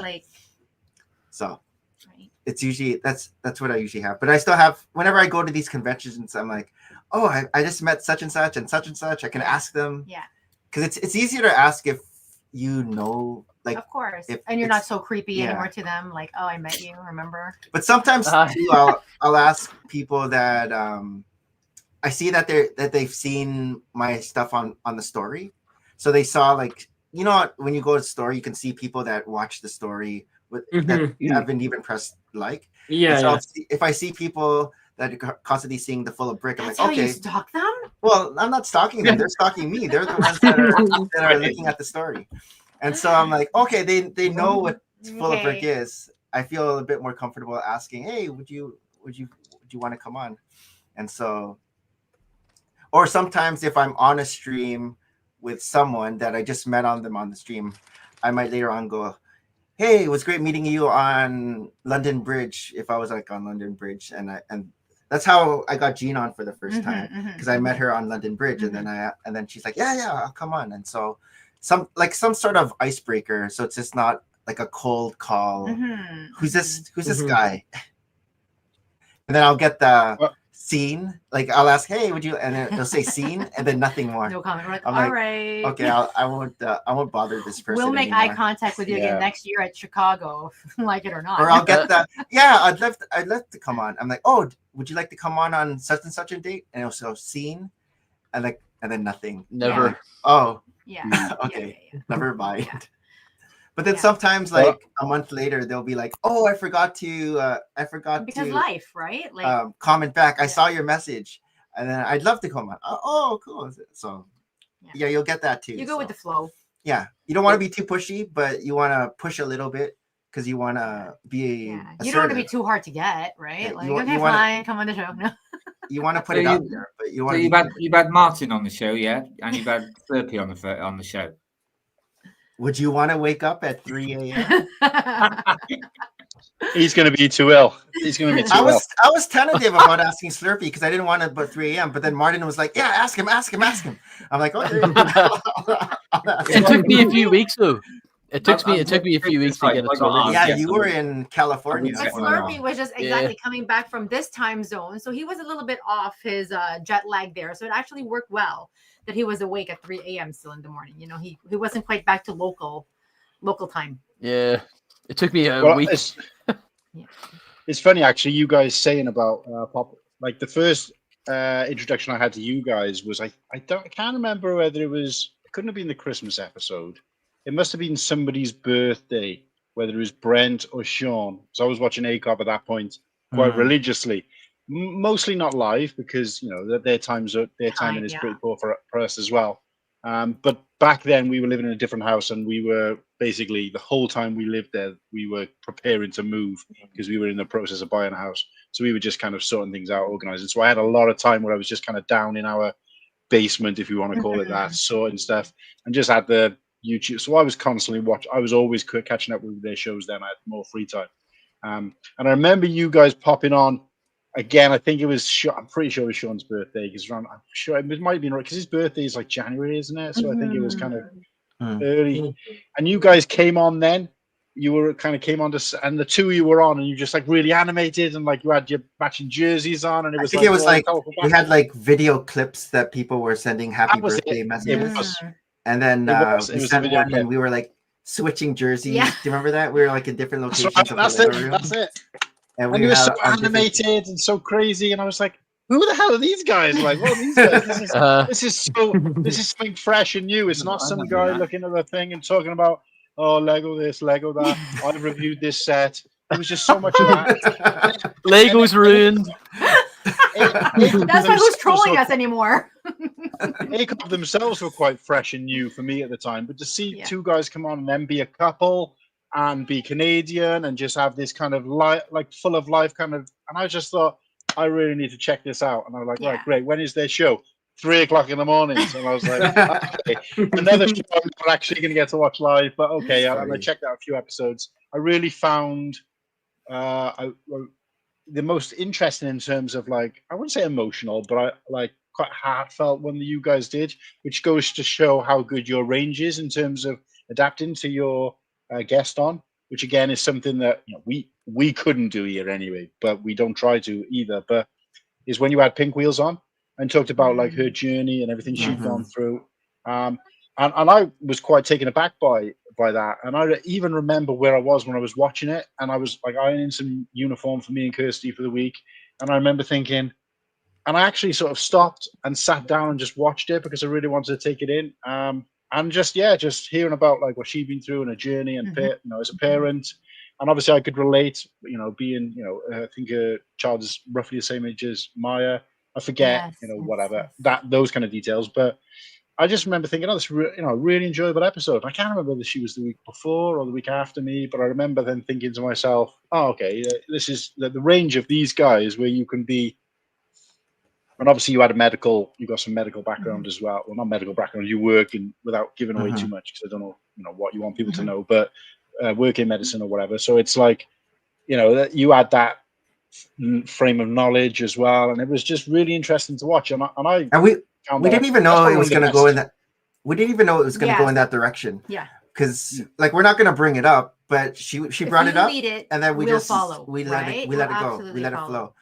And so it was like some of our guests we know background, but we're not going to bring up, if it's not with Lego related, we're not going to bring it up. But if our guest brings it up, we'll let it flow. Like I didn't know you cross stitch, and I was like totally enamored by that. I'm like, oh my god! Like when did the universe put it together? I don't think his did I just out you? Did I just out you? Knew about that. Oh. So I don't know if he wanted you to say that. But. No, even when I found out you work in a. Yeah, but when you work in a bookstore, like boom, I'm like, oh my god, who is this guy? It's like beyond the Lego for me, right? That wasn't on my list of questions. It just came out. But no, every time we have a guest, we want to make it a very personal space. Like this is your story, and wherever you are in your life, that is your narrative. If you want to talk about it, you can talk about it. I just and that's what I found quite interesting is that. Even though it was a completely, obviously there was still Lego, you still did all your funny sections and stuff. So it wasn't like it was a somber episode or anything, but you were able to adapt really well to that. And it just showed, like I said, it just showed that level, because we here make everything a joke, you know, and we have talked a little bit about sort of mental health and stuff in the past, but generally, you know, it's kind of, and I just thought it was great because I found that as entertaining to watch as I would, you know, everybody messing about, laughing and joking, and you know, and again, like I said, it wasn't the last episode was necessarily serious, but because there was some serious themes discussed, I was like, I find that it's like, you know, watching a documentary instead of a comedy and getting as much from it as you would the other. So yeah, so I just wanted to, you know, no, show that's cool. Thank you for you sharing. know, I actually never know how people feel about the show. Like I said, like, or Nick says, I never know that the show gets watched after. I'm very much live, and this conversation, I feel like this is the only 2 people that I'm, or 3 or 4 people I'm conversing with, right? And what you're saying now is going to be on the YouTube archives forever. I never really think of that in a sense. I just, you know, you make it as genuine as possible, right? And to me, this is it. Like I'm having a conversation with you all. Yeah. Where did Slurpy go? I don't know. Yeah, where did Slurpy go? Seriously. So shady. Well, I was actually looking for that picture of us in the dark, and I wanted to share it, but for some reason I can't see it. So I don't know whether I thought you'd sent it to me, but I must have just seen it on your pictures somewhere. I don't know now. And I'm trying to go through, and weirdly, I thought we took loads of photos together. We did. I mean, we were probably too busy conversating, which overall was better. But I can only find one picture of us from Brickworld, at least in my phone. That don't seem right. Why well, is you that? No, on day one, right we had a few, and then yeah. So you guys obviously, because I remember, because you had a really good camera as well, didn't you? Like a separate camera. You weren't using your phone, if I remember right. No, I was using my phone. Oh, maybe I'm getting mixed up with someone else. I remember somebody had an actual camera that they were walking around with, and I was thinking, oh, that was you, wasn't it? Yeah, of course it was. I didn't even take that many photos or videos. Yeah, me neither. Yeah, I wouldn't. That's my one regret. I wish I took more photos. That was my. I mean, it's kind of a good thing. No, I was going to make like a vlog of Brickworld. Like, I was going to be the most cracked out vlog ever, and then I just give up after the first day. It's like, nope. I don't know. There's so much going on. You just didn't. There. You just oh yes, there. Time. Yeah. That's so bad. Here, we'll send it to you. I sent it to Cool Han. There you go.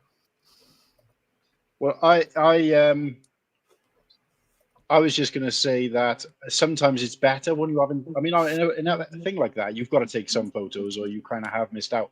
But I do feel as if it's like filming at a music gig, where you know I'd rather know that I was in the moment than you know be spending too much time taking photos. So I suppose that's a good thing. But yes, no same. But like this again, is the only one that super busy. Oh. So this is the only one that's in my phone. Oh, but you even posted one for the very first day. Did I? What was it though? What picture was it? We were by a wall. I don't know if I have it. It looks like it's is that the Nick sending you a bunch of things now. It's right by the lobby. Right by the reception. That's the lobby. Yeah. That was when we first bumped into you as well. It's like Didn't we just put these up for everybody?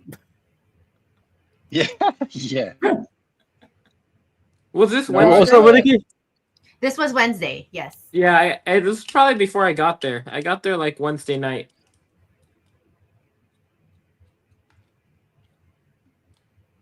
I just sent you some photos. Who's the 2 people sat in the background? One is Clever Pig. No, right in the background. Oh, there. I don't know. You gotta zoom it. You know, it's actually nice sitting in that area. Yeah, it was. It was nice. It was. I was always telling Nick whenever he gets busy or something, I'm like, okay, let's meet me there. And actually, it's nice, just in front of that nice hanging fireplace area. There was like a single seats by that fire, and they were so comfortable. I just melted in them. I don't recognize those people in the background. You guys might, but I was only joking. Yeah, I know. They are Brickworld people though. So, but yeah, so I've got. Oh yeah, that's a good photo. I don't know whether Slurpy seen this one. I don't know. You gotta show the Slurpy picture. Slurpy's like, what picture? What? You look good. He does. He did send me a few today. There's one of me and the leprechaun. It's pretty funny. Now, oh yeah, that's what I sent to you, Brian. I'm talking about one of these Nick's just sent to me.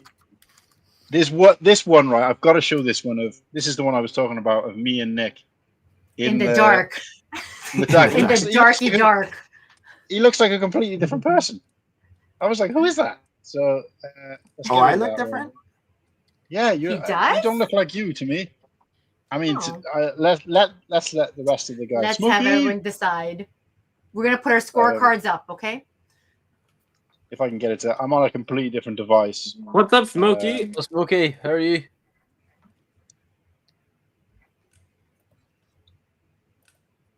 Yeah, sending it to my. I use a Chromebook and I don't have any connection to this at all. So, just trying to get it to send across device. Yeah. Yeah, this is the first one. That's the first one that he showed us. Oh, what do you mean? Yeah, this is it. I feel like now whenever we go to Chicago, it's like a reunion of sorts, a family reunion. Yeah, more familiar faces. You know, it's or Nick will call it summer camp. You know, the first year you go to summer camp, you're a little bit awkward. You kind of don't know your pacing. Yeah. Second, third, fourth year, like, okay, hey guys, what's going? You know, it's more relaxed, definitely. I remember we were heading to reception, and we saw you guys. I think you were coming up the escalator, and it was like, "Yay!" I was like, because you guys were looking for people to eat, and we were on the way for dinner, and so I think we crashed the dinner party. We need to, so we need to have this because this is one of the funniest stories. And one of the funny moments. So this is for everybody out there watching and those on the screen who don't know about this. So we decided we'd heard words. I don't know what, because obviously I wouldn't say it was an issue. I'm not going to get picked up on calling it an issue, but basically we'd heard that there was people were going out for food and trying to get everybody involved, and it just for whatever reason didn't happen. So I think me and Slurpy for whatever reason heard that everybody had gone for food late, as in like they'd already gone. And it got to a second-hand, however, and we were like, well, look, you know, we are free. We will go. We'll try and find. And then we bumped into you guys. We were headed to like get an Uber or whatever. And you guys were like, if I remember rightly, you guys were like, yeah, well, you know, we'll go with you. We can be your Uber. And yeah, you guys offered to drive. Obviously, we didn't assume that you even had a car with you or whatever. Like most people just rent or whatever. So we were like, right, that's fantastic. But we can't go without Whittakee because that would be absolutely. That would be absolutely awful. Fucking sorry. The three of us are sharing a room together. What kind of heathens would we be if one of us went without the others? That would be absolutely disgusting, you know. It'd be such an awful thing to do. So we were like, right, let's make sure this is going on. I'm looking crazy for these two as well, by the way. Just to add that. I know. That's right. We were like lost everywhere. The first hour we're just lost. You guys texting each other. So we were walking around. We went up to the room several times. Whereas Whittakee was only looking for a shower in the smoking area. We were going back and forth the entire hotel. 10,000 steps. We had Mark put out an announcement across the whole of Brick World. Oh, really? Whittakee, can you come to the booth, please? Nicky, I didn't know that. Come to the booth. Chicago mayor was even on TV. Like, where's Whittakee at? Three people told me that you had already gone. That's the thing. I was already liars. No, I'm not lying. Printed out photos. And we got photos put up around the whole world. We were asking people. We set up a phone line for everybody. It was on the milk carton. You see what he means when he feeds, when he goes, Anyway, we were so invested in looking for Whittakee that when we decided, right, we're not going to bother, sod him, let's just go anyway. We heard the words free and Lego, and none of us had to convince the other one that we were going to forget about food for a second, go and get a bag of free Lego. So we were all, so I was like looking at Nick and Maria and being like, did you guys want to do? And they were like, yeah, you guys okay? I'm like, yeah, let's go. Maria heard the word free. Free is best. best. It was just like, and they were, and I think it got to the point where we'd been there, I don't know, maybe half an hour, and I was like one of us has got to be the one to say, let's give up on this free Lego and actually go and have something to eat now. So we did, and we went there, and lo and behold, as we walked in the restaurant, who was there? Sat with everybody else, enjoying it. Right in the middle. Right in the middle. Guest of honor. On the corner. I felt so bad. Clearly, he was okay to eat without you guys. Like, I'm starving. I'm gonna let those, starve. Well, actually, I didn't hardly have. Actually, as you know, I didn't hardly have anything to eat. So I know. Yeah. Well, I got there because everyone was saying, "Oh, they're there," and I got there, and I was like, I did say, "God, I hope they are," and I thought, "Oh shit, they're not here." I was like, I'm going to get the blame for this. It's funny because I was speaking to somebody who was sat next to you in the party, and they were like, "Oh, are you the two wankers that this guy was trying to get? Said he was trying to get away from?" We were like, "Yeah, that's us." But anyway, so I felt so bad because I wouldn't call Slurpy that. I antagonized Whittakee as soon as we walked in as a joke. Yeah. But I realized there's a few people that looked over. They're probably thinking, "He's serious." Yeah. I took my finger up and I'm like, Whittakee made the mistake of being like, yeah, but, and I was like, we got him. Now, let's reel him in. And we've been doing this since. I still don't learn. No, it was the best thing that could have happened, though. All jokes aside, because we got to sit with you guys, and we had a great conversation. Probably one of the best conversations. I have no memory whatsoever of the food we ate, but in that particular circumstance, it was a good thing because the food was second to the conversation in the company. Really enjoyed it, and it was like, and again, we were like 15 minutes into the meal, and we were like, I feel like it's kind of Frost Nixon because. Nick was like, "So, Slurpy." And I was like one step away from holding a mic across the table. You did bring that up, actually. Am I on Full of Brick? Yeah, you're always on Full of Brick. But it was good. It was good, and it was nice to see. Not that I didn't see this with any other people, but it was nice to see two, like I said, animated characters who are like great hosts or whatever, who are exactly the same in real life as they are, out in the community. And that, I think that is quite refreshing. So fantastic meal, great company. Me anyway. You haven't met all my multiple personalities yet, but more to come. Nick has seen all of them. I was like, have I met them all? Who's this? You have to wait to the next season. To the next season. So you guys tell me if you think this, because I don't think this looks like Nick at all. I was just like, well, you can tell it's him. It's Nick. But I don't know. It's just something about his face. He looks like I don't have my headphones on. Yeah, we don't have the headphones on. So look at those. Those are called ears. No, but I meant that you look like you don't look like the you that you look like when I was looking at you there. And then does he look more burly? Were you impressed by his? The camera adds 10 pounds. His birth? It's pure. That was after I ate some deep dish. Yeah, deep dish pizza right there. That's deep dish. I think it's partly the quality of the picture. And it doesn't get his eyes right because it's the quality. The eyes, the glisten in the eyes, like really long. Yeah, it kind of looks like one of your eyes is looking in one direction, one is looking in the other. Kind of thing. It looks like they're on a pizza or something like that. We're like, you're right. It doesn't look like it though. Who's that? Cone heads. That's it. Are you sure that's Nick? Yeah. That's what I was just about to say. Actually, Nick took this photo of those two guys. I feel taller than I felt like I was only up to your shoulder. Yeah. Now I feel a little bit taller. Nick, I was sat down. Remember, I was sat down. You're crouching down. Yeah. I was sat on a seat. You're sitting. I'm on a stool right now. I'm on a stool. You're standing on something. No, but I kind of do look like I'm on my tippy toes, don't I? I'm like, it's weird though because when you showed me this picture, I immediately looked and realized I thought it doesn't even look like Nick, but I didn't actually stop and look at myself. And I'm thinking, who the hell is that guy? Do you always wear Hawaiian shirts? My head goes to a point, like Whittakee said, so I do look like a bit of a... It's got a point to it, an actual point to it. So I think the camera just makes it looks like it's been stretched the whole. But your beard is nicely sculpted. You have like a nicely sculpted. I should send that picture to the troll who said I look like Megamind on that YouTube thing because I'm like, see, my head's pointing around. Martin, do you want to borrow my tin of blue emulsion then? Yeah, he's blue.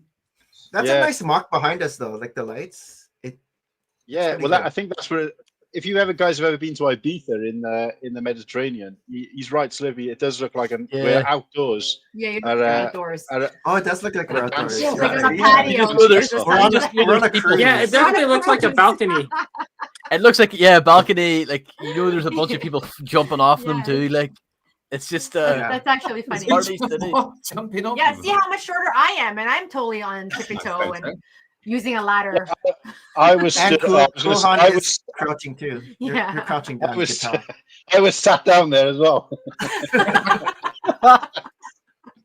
I don't know, but something smelled at that point. I gotta say, look at my face. What's going on there? You can hold Maria in the palm of your hand. Not really. I'm sturdy. A pocket battleship, yeah.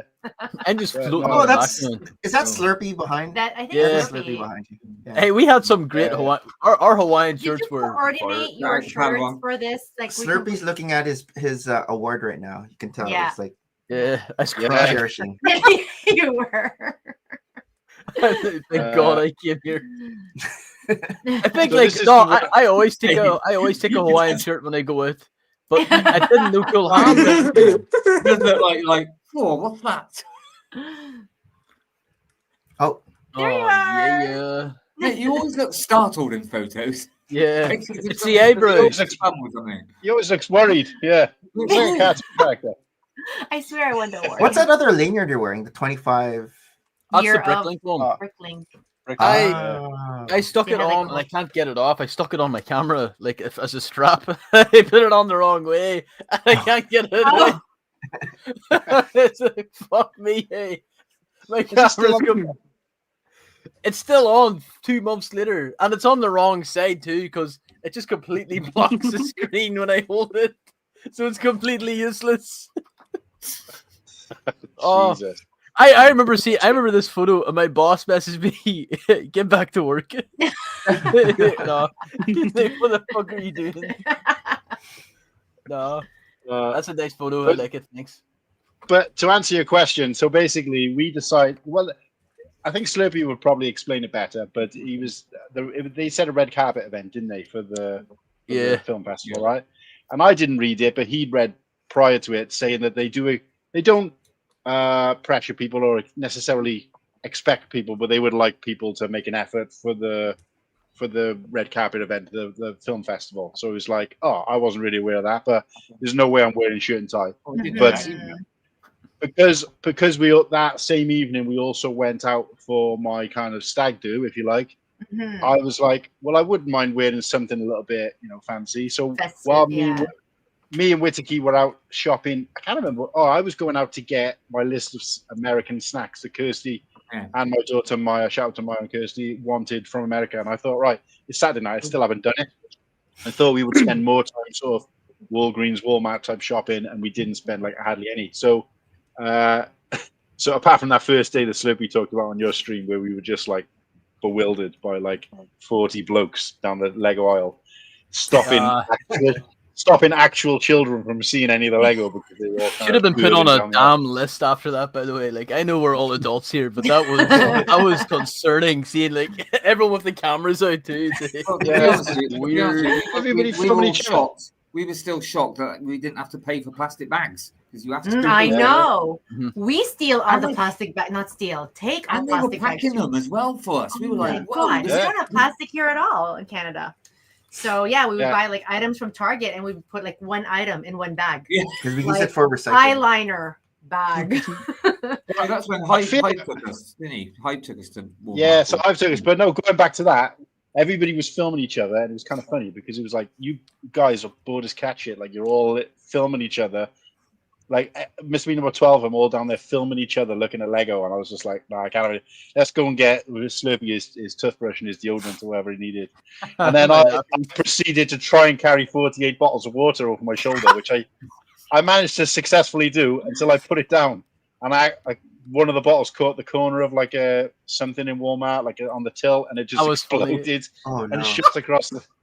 And there was water everywhere, and I was like, "Yeah, we're not from here." We're not from. Remember the guy?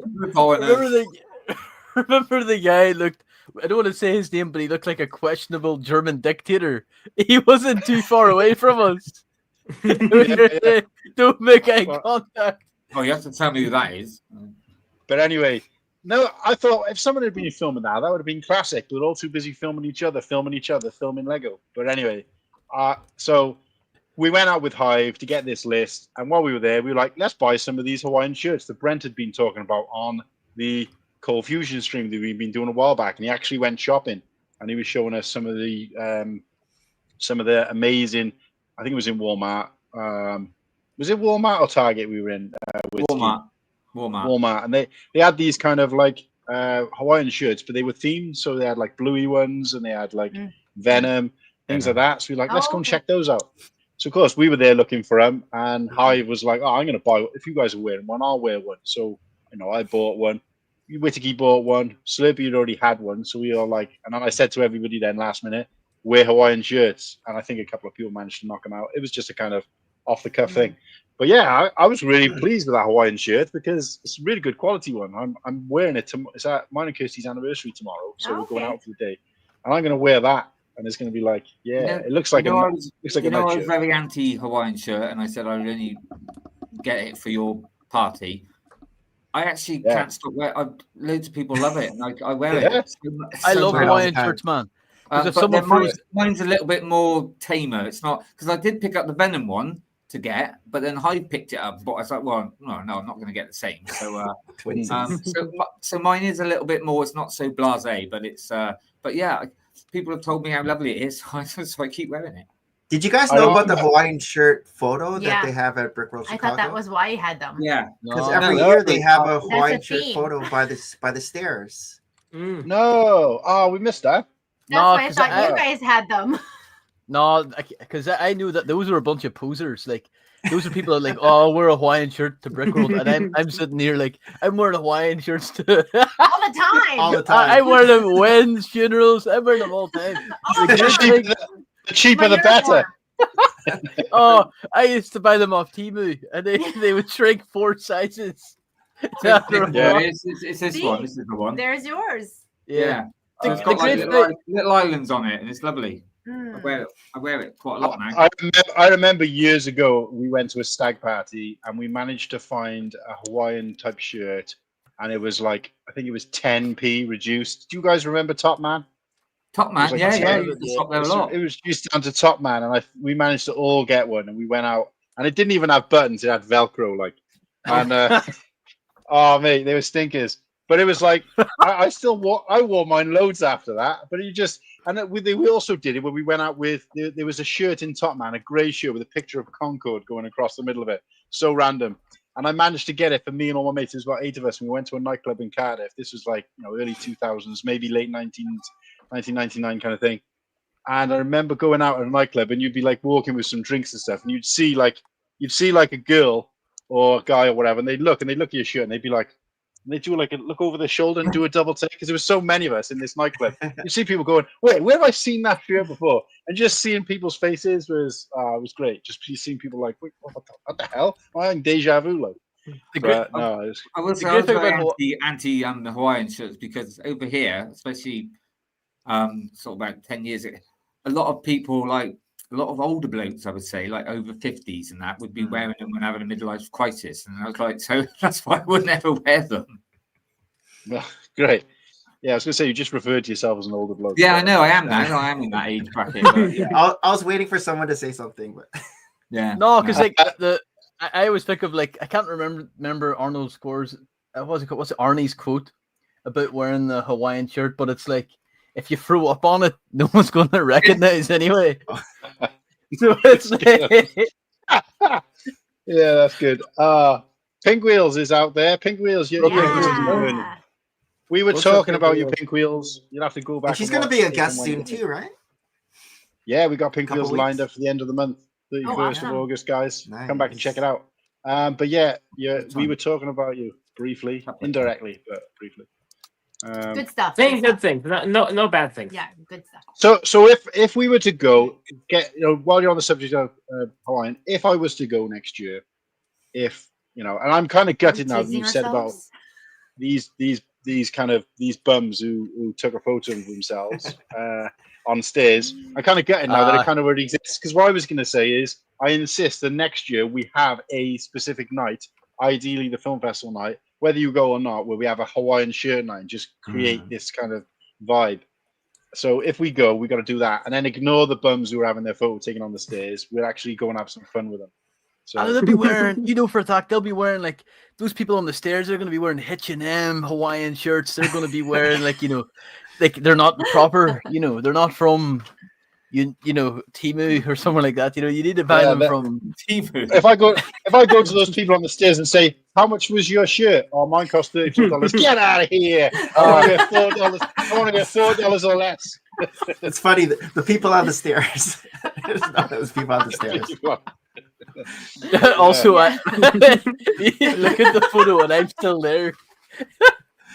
What's that? No. If you look at the photo, I'm there. Oh, look at that, man. I'm telling you. Yeah. No, but I was kind of good because I did see a couple of things like that after Brick World. I was like, oh yeah, this group of people were all having a photo. This group of people are having a photo. I was like, why didn't we do that? Why didn't we get a load of people together at one point and do a big photo on the stairs? I thought there was gonna be like a girth gang, like a huge girth gang photo. I know there were like small ones, but like with everyone who was like affiliated with it. It's a matter of organize. Yeah, Sean has kind of addressed it a couple of times, both directly and indirectly, what he said about they were so busy with what was going on. And I think for them, it was actually more than I wouldn't say more than they bargained for, but when you're talking to people, more people are coming out than the previous year. I don't think they expected to be so it went from being 20 deep to 50 deep. Yeah. And it's like, nobody can control that amount of people. And we wouldn't expect anybody to. I wasn't there going, wait, when's somebody telling me what I got to do next? When's somebody telling me where we're going for food? I didn't go out there with that expectation. And I think if I was the person who was being looked at to do that, I would find that kind of overwhelming anyway. So I just think it is kind of every man for himself. But if you're lucky enough to be able to get people together to go and do something, then great. There was a couple of times where we were like, Oaktown, we got to meet you for breakfast, mate. We got to go for breakfast together. And we waited, and we waited, and we waited, and we were like, no, they're about to close breakfast. Let's go. 3 hours later, hey guys, I've just woke up. Is breakfast still on? It's like 3 o'clock in the afternoon. So I need my beauty sleep. He's still growing. He's a growing boy. I still am. In fairness, Garrett was the same because we were like, Garrett, you're going to meet us for breakfast? He's like, yeah, well, 5 of us will go for breakfast tomorrow. He didn't show up. I was like, more sausages for me, but he has no excuse. Did you guys have breakfast at the hotel at all? At the Rennie? We don't have breakfast. I don't eat breakfast. What? Usually we're still full from all those deep dish. We had our own agendas. But we eat late, and I honestly, in my life, I don't eat breakfast. I'll have a coffee in the morning. I'll work out. I'll do my chores. I go to work at maybe 1 p.m. And only when I get to work, that's when I'll have breakfast, lunch. So it's 2 p.m. I'm a late person.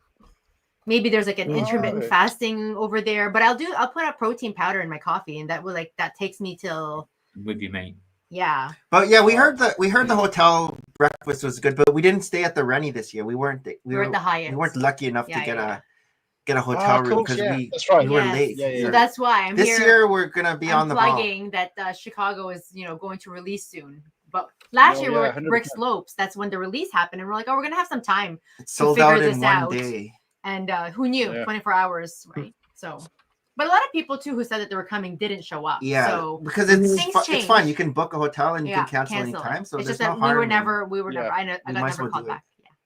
Well, I think the point I was trying to make by saying that, I guess, generally, is that it is important for people going out there to make their own experience as well. And of course, I'm only saying this as a person who's been once, but for people out there who are listening who've never been or who are planning to go next year or whatever, or who've been plenty of times before or what have you, it's important to try and do things and be the person to say, well, nobody told me about this and it was amazing. We never heard anybody in all the streams, all the people we spoke to, not a single person mentioned to me, Whittakee or Slurpy, about breakfast at the Rennie and go for breakfast at the Rennie.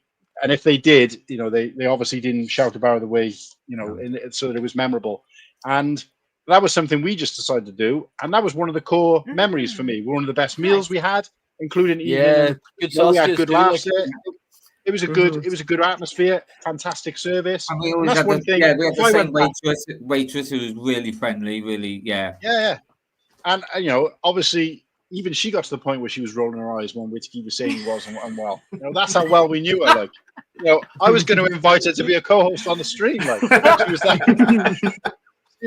she was that close to us. But again, and it was for us. It was like, for me, that was one of the top 10 things in terms of experiences. You don't put it in with like meeting people and things that actually happen, but in terms of like, you know, food, those kind of experiences.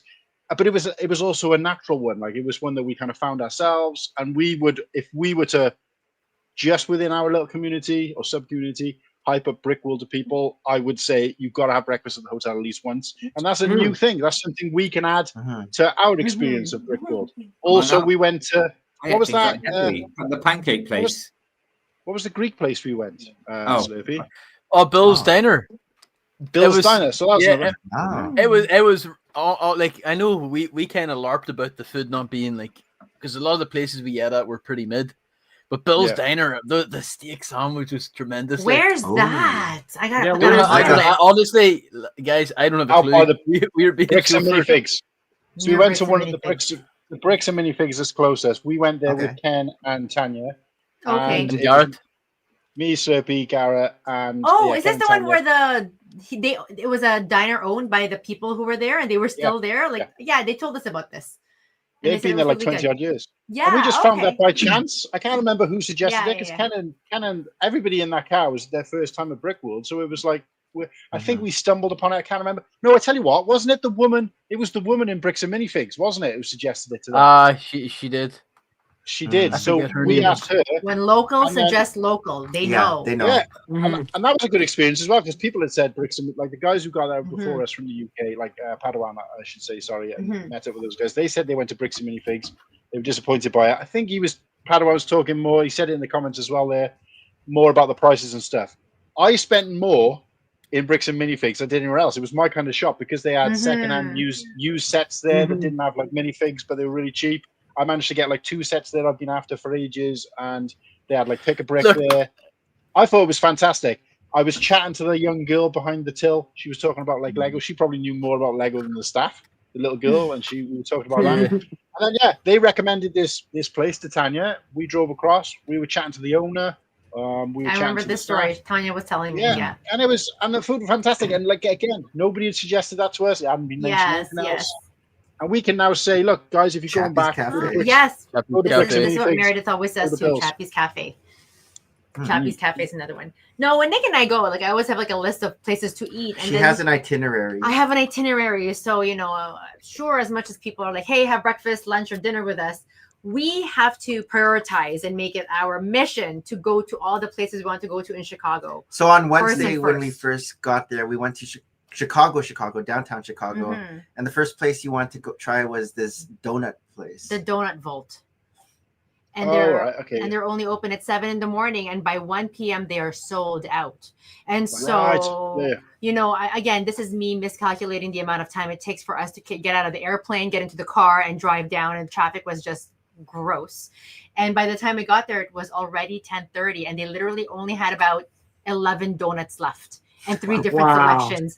And initially I'm like, oh, no, I'm going to be conservative, watching my waistline for the deep dish coming my way. We got one of each. We're like, we're just going to devour everything and give a review. But it's interesting. It's called the Donut Vault because it's literally like a bank vault. Like a bank vault. Very you walk skinny. Inside. I remember you telling us about it. Yeah. And it's very cool, right? But this is like walking downtown. And of course, again, the miscalculation is, I got to park my car somewhere and then walk over to that site.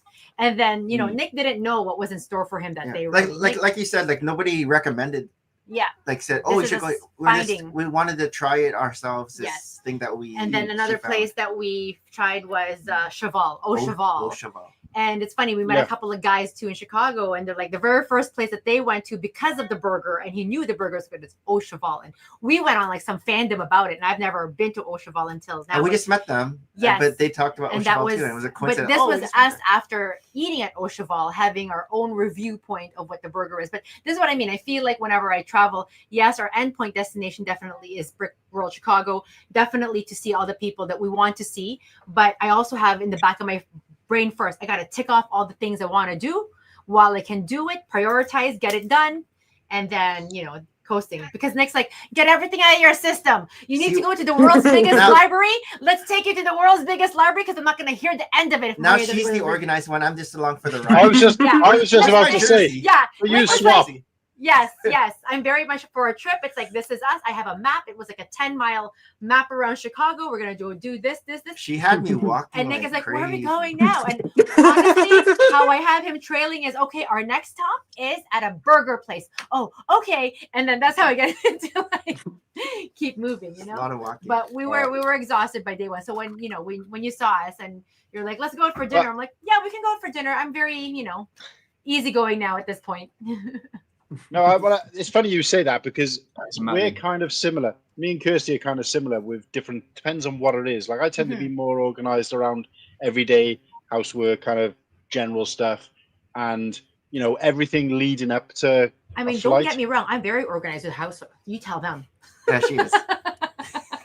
I can imagine. But what I was trying to say is that when we went to New York, if it wasn't for Kirsty, and again, shout out to Kirsty, we packed so much into it, and she was the one like saying 6 o'clock in the morning. It was roasting when we were out in military. Well. And it was like, you got to get up, we got to get this, we got to go there, we got to go there. She knew exactly where she knew Manhattan, like without a map. She was so focused on where everything is, where to go. Like she would go out of the hotel and be like, right, we got to go this way, that way. She was relying on maps, but it got to the point where she and I had no clue. You could have dropped me in any street at any given time. You lost. I had a clue where I was. I could be on our street where a hotel was, and I would go the wrong direction. I just couldn't get my bearings. But I think it's one of those things. It's like when you go to like Disney parks and stuff like that. I'm always one of those people who would study the map to the point where then I would know it. I would know we're going here, we're going there. And Kirsty would be the opposite. She'd be like, I'm just following you. And I'd be more, when it came to New York, when it was more, she was more like, right, if we do this, we can go to this place, then we can go to Central Park, and then we go to, and we can do the, you know, go to Queens, and then we can drop back, and we can go to the, and it was perfect. And I feel like you've got to have an element of both for Brick World, because again, if I think now about some of the best experiences we had out there, and this is one of the things I'd said on an early stream coming back, is that I won't say, I can't use the word disappointed, which I may have used at the time, but I was surprised, like, shall I say, that the Brick World wasn't what I was expecting it to be in terms of we didn't do this at this. We were expecting to be like with this and doing this, and I kind of had a vision in my mind, and I think the guys have come to the same agreement that we had a vision of what it was going to be like our first year of Brick World based on everybody else's stories and experiences. We didn't think we'd be going to like medieval times and things and doing things as a big group, but we didn't. We just separated. And this isn't a disappointment, but it was like for example, like Padawan, for example. So obviously we hadn't met him. We've been friends with him for a long time, coming from the UK. We expected to kind of like be hanging around him and Ostif and people we were close to all the time, and we didn't. And that wasn't a problem. Obviously, we would have loved to spend more time with them, but it just things just became sort of organic. So a lot of the things that we did that we enjoyed the most, that I have the best memories of, happened to be the things that we never planned to do or we never expected to do. We didn't expect to go out and buy Hawaiian shirts. We didn't expect to go and have food and meet up with you guys the way that happened. And we didn't know what was going to happen with a film festival. Even like, you know, when we went to like Bill's, what we talked about, everything was kind of like, oh, let's just do this. Let's just do that. Spur of the moment. It just worked out perfectly, you know? Yes. Correct. Different for me because I was also quite restricted of what I could do and stuff. Where I think other times I would have just been like, "Wait, let's go." You know, I would have been out. Yeah. So but we're all kind of similar with this, which is why we do so well on this stream. Is that, you know, jokes aside, we are all kind of a bit like, let's just fly by the seat of our pants and see how it goes. And you know, make the most of the situation as and when it comes. Yes. I'm not a scripted person, but out there, every time that happened, it ended up being like, again, talking of Andre, I just decided I was going to walk down to the shop and get like some snacks. These guys didn't want to go, and I was like, shall I go? Shall I not go? because I'm going on my own. I thought, no, I'm a big boy. I'll go, and I've been on my own in America before. So yeah, I'll just walk. I'll just go anyway. And I'm glad I did, because I had that. I just randomly decided to do a live stream on Instagram. Andre pulls up, and it was just such a nourishing and that was so cool. Experience. Yeah. And there was one night when I went down to reception, and every other night everyone was down to reception till early hours in the morning. But one night I decided to go down there. I think Slurpy was trying to go to sleep. He wasn't very well. I decided, right, I'm going to go down to reception. Nobody was there. The only person who ended up being down there was Oaktown. And me and Oaktown sat down and had a heart-to-heart and we chatted for hours. And yeah, it was like, and that was a real kind of, just a genuine experience. The whole thing with Garrett, where Garrett didn't think he was going to be able to come, and then he did come, and then that was good. What was that night? Him coming up to a room when you were really tired.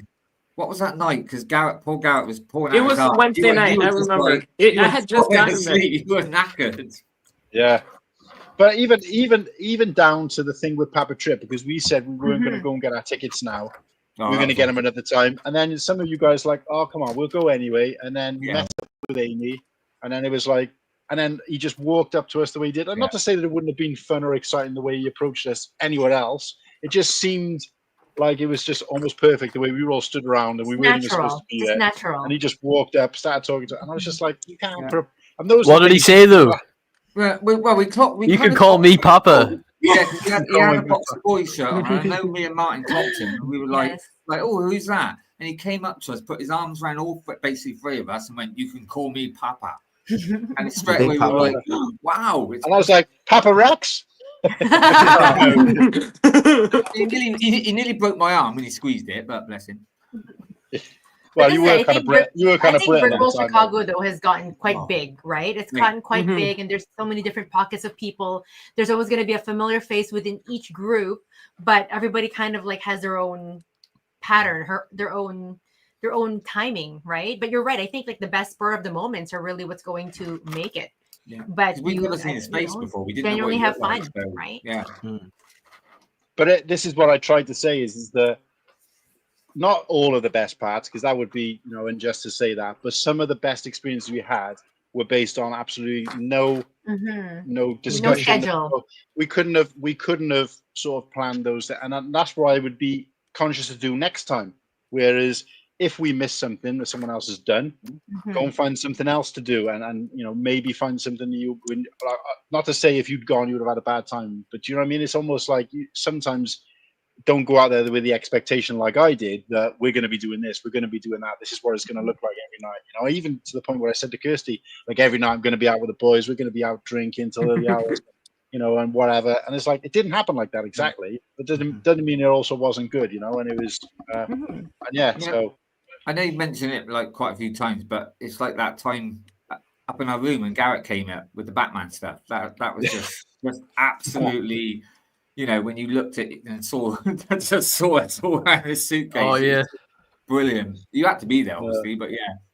They're saying that if anyone was looking through the window from outside, they see like these four guys looking over the bed of this Batman sets. Look, you can see the reflection, and he went, "What has happened?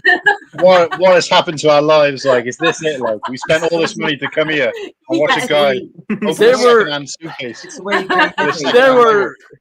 That had to happen. He was like a salesman. He came in with the suitcase, unzipped it, and he was like, "Look at this!" And it was even in the, like you'd have watches all inside. It was Batman stuff all in it.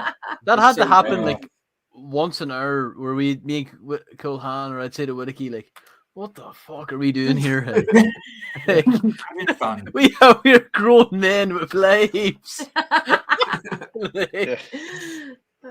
But again, to bring it back to a point, if we hadn't been heading to reception at the point that we did, we might have missed you guys. We might not have gone for that. Do you know what I mean? And you just, those kind of things, so invaluable, Good time. But yeah, no, fantastic.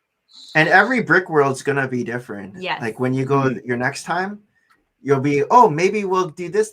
No, it's because it's gonna be because we've gone to 3 and every single one has been different experiences.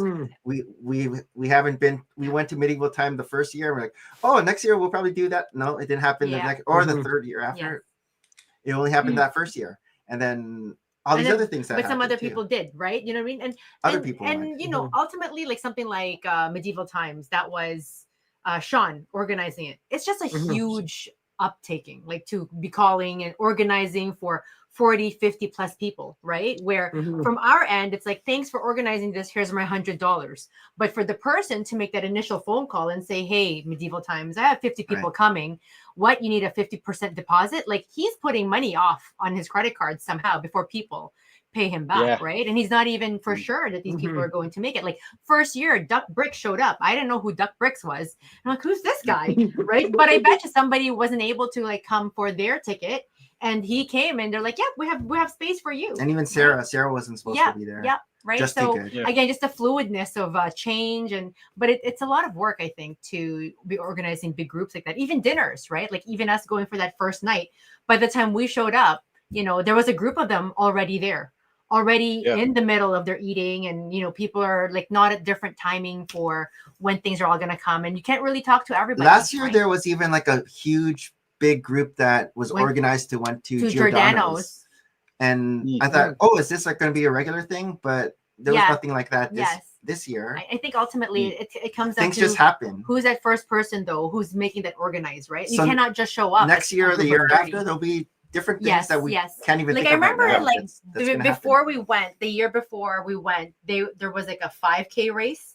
Oh yeah, there was a goat yoga, and I'm like, I want to do that when I come to Chicago. We saw it on people's Instagram, right? But it's just things that happen. Yes, when it happened, how it happened for that year. So how many have you actually been? Unless someone's already asked this and I missed it, how many Brick Worlds have you been to? We've gone to 2023, then 2024, and then this year. So 3. Oh right, okay. The past 3. But we've only stayed at the Rennie also last year. The first time we didn't even think about it, you know. Second time with the Rennie, third time we lucked out. Like we were too late for booking it. But I do like staying at the Rennie from the I'm okay. I like the Hyatt. The first time we went, the Hyatt had the free breakfasts. Yes. This year the Hyatt didn't have. Well, this Hyatt was a bit poshier. So so Ken had me on the fence. In fairness, shout out to Ken because he did say, and I know he had Sean on his show. So if you guys haven't gone to check out Brick Dynasty, go and do so. Sean was on the show most recently. He's had an array of great people. His show is more one-on-one kind of in-depth interview, and I'm pretty sure Ken writes his questions down, and more power to him because he does a really good job with it. I could never be that structured, but yeah, so he gets into the sort of, I mean, he lets the guys flow as well, which helps, but he was talking about how he would light a cigarette, and I know not even a full cigarette, because I'm pretty sure he smoked rollies as well, so he would light a cigarette when he was out the doors of Brick World, and he would be putting it out outside his hotel, and we kind of worked out the amount of time it took him to walk back to their hotel, and you know, Oaktown stayed in the same hotel, but he was lazy. He was lazy, and he got an Uber every day. Even though I could literally, I could throw a stone from our hotel and hit theirs, but it was like. He was saying, or we worked out that if we were in the main hall, let's say down by the live stage, and we both left, like Ken and Tanya left, and me and Slurpy left, they would get back to their hotel room before we were in our hotel room. We were staying in the Rennie. It's quite a long walk. You go down a long corridor. You forgot your pass and you had to go back again. It's like, oh, believe now. up the lift, and then walk for us, because obviously we were almost we were the complete opposite side of the lifts. So they would get. So I'm thinking to myself, well, actually, I could save a lot of money and not stay at the Rennie, but after we having those breakfasts there, and I'm thinking, it can. I mean, you can always still have breakfast for there. breakfast. Like no one's gonna not have let you have really? breakfast. Yeah. Oh yeah. You don't have to be a resident. I've eaten in a lot of Four Seasons breakfast and not stayed for 4 seasons. They were asking us our room number though. Oh. No, yeah, but because they asked our room number. You can go to a room, or you can just bill it separately. Oh yeah, that's if they want to bill it to your room. Yes, that's if they. I don't remember them asking the room number. Maybe I dined and dashed before that. I remember them asking. Yeah, they definitely did ask. In a restaurant. The best breakfast because you didn't have to pay for it. It was just... That was the best breakfast. You Mark, said what was somebody the name of else's room. Room 302, please. I didn't know. That was What Lego the name TV. of the pancake place? What was the name of the Lego pancake place we went to? Because that was lovely. That was nice. Wildberries. Wildberries, right? Yes, that's down the road. We went there. Yeah. Overrated. Too many Overrated. selections. Yeah, it's crazy. No, I don't think it was. Overrated. I think it was. I think it was Overrated. Look, guys, I'm a big eater. I'm the type of person who finishes my meal and then finishes everybody else's. Right? I couldn't finish it. It was just too decadent. No, I was surprised.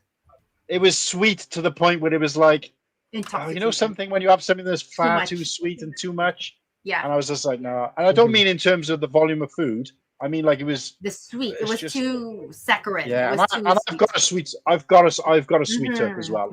I'll bang away sweets, but I just couldn't. And I just thought, and I wasn't. I was walking. I wouldn't say I walked away hungry from there, but I didn't walk away full. And if I go away from a place where I've had to turn away food, that almost never happens. Even when I told Kirsty about it, she's like, "You didn't finish food. What the hell's wrong with you?" What happened? Did you have a tummy ache? But it was just. I took it over me. Portillo's, yeah. Portillo's was overrated. I thought it was pure fucking. Yeah, I mean, I didn't eat there. I liked it. What I saw, it was like, I wasn't impressed. And shout out to Moretti's next time. The mac and cheese. Shout out to Lego Longoria who took us to Moretti. And probably was wondering, he didn't really know us that well. And was watching us basically laugh our heads off, like we were high or something. We were just like. Absolutely nothing. You're talking about Portillo's, right? Oh yeah, Portillo's. Yeah, sorry, Portillo's. Yeah, we went. Yeah. I think Hive took you, Whittakee, right? But because I was the only one who could get back in the van. Yeah. So the cake. No, I like the shake. The chocolate cake shake. You can actually just order the chocolate cake too by itself. It doesn't have to be a shake. Because a friend of mine just went and his son had his birthday there, and the family there bought his son a chocolate cake from Portillo's. That's part of the chocolate cake shake. He said it was very good. But yes, the chocolate cake shake was it was gonna just make you just so sick. Like I had a large one and I couldn't do it. The cake shake was interesting, but I didn't finish it. I was like, oh, this is nice. And then I could taste all the like GMOs and stuff in it, and I was like, I've had a milkshake. Yeah. So again, had a fantastic time there. Wild Breeze was great. We had fun waiting outside, chatting to people. We had fun in there. Got a really good picture of all of us. And 3 of us were wearing our custard Cool Han t-shirts as well. Great experience. Food, forgettable. No, even in Wild Breeze, even the experience, the fun and remember an issue of trying to work out how to pay the bill. Oh God! And even Hive referenced it in his rant stream, in Pure Rant Fury. That was like one of the funny key moments. Food, nah. And then we went to Portillo's, the same. Great time. Me and Slurpy just laughing our bollocks off for absolutely nothing and everything. Can't remember anything about the food. Forgettable. Wouldn't go back there again unless I could repeat the laughs. You know, and it's weird that you have these kind of experiences. Yeah, I tell you, when you go to America, like you taste them, you know, you can taste the antibiotics, you can taste the lab disease, you know. What is it they put in everything? Corn syrup. So does UK food taste less fatty and less?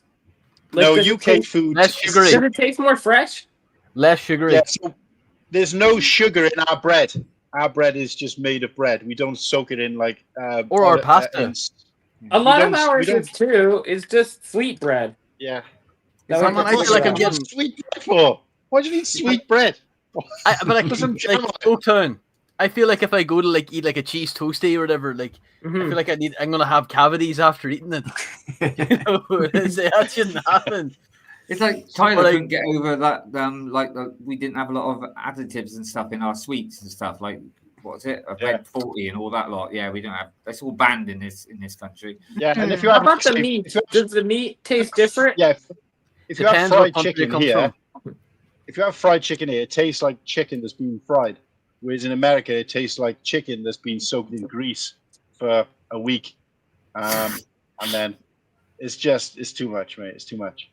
It's just, honestly, if you've eaten in America all your life, you ain't gonna know the difference because you've never tried anything different. But when you try, and don't get me wrong, British food is not the best food in the world, right? Yeah. In fact, some people can say it's bland because they might be used to just those flavors. If your palate has gotten used to like sugar tasting like, you know, it's coated in sugar as opposed to, you know, a little bit of sugar, and, you know, everything being ultra greasy, ultra fatty, ultra meaty, then when you go to something like what we've got, it can seem, you know, it's like eating a chocolate bar and eating an apple, like, you know what I mean? It's like, it's also like, also our meats, I mean, too, like, even where I'm at, like, you can buy Irish beef, Northern Irish beef, and like British English beef, and it's like they're all different. You know, they're all like tasty. Some of them are, but like, you know. Yeah, because it's the same thing in Mexico. Like, well, the meat in Mexico is significantly better, and other foods as well.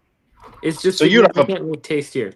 You'll have a better palate because you regularly go to a different. Do you see what I mean? So you will probably appreciate the food here. And again, we don't have any food that's our own because we like you guys, but like, you know, add a couple of 100 years where we've had sort of people coming from all over the world and create communities here. That's been like that for hundreds and hundreds of years as opposed to like a couple of hundred. So the influence of what was traditional British food, there is no such thing anymore. Everything comes from somewhere else, like, you know. But I'm interested because obviously we're talking about American food, Mexican food, British food. So how does Canadian food, because I've never had the chance to go to Canada, how does that, where is it on that scale? Where would you sort of rate it? Because you guys have been around the world, right? I mean, it is North American food. If you're going to talk about Canadian food, there's a lot of beef. Portion sizes are just smaller than American sizes. Yes, like when you go to the US, it's always quite the shock, right? You're like, how am I going to finish this?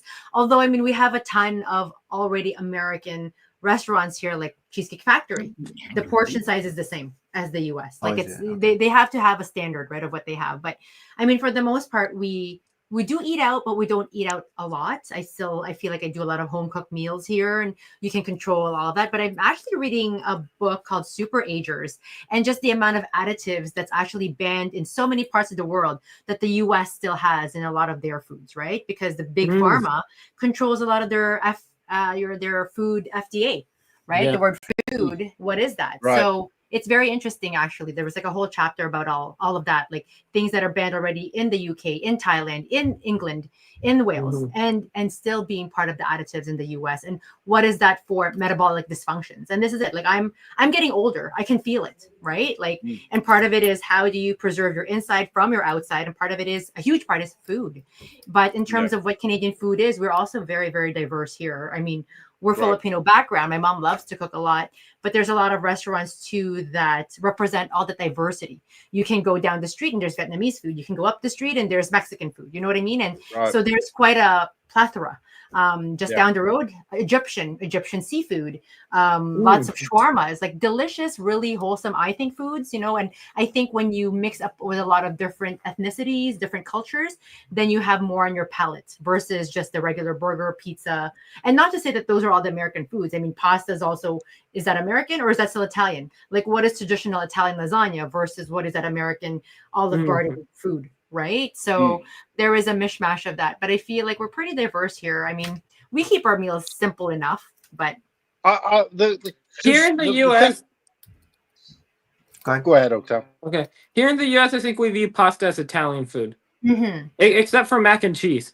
I mean, mac and cheese, right? It is a pasta, but it's just American food. It's just mac and cheese. Right.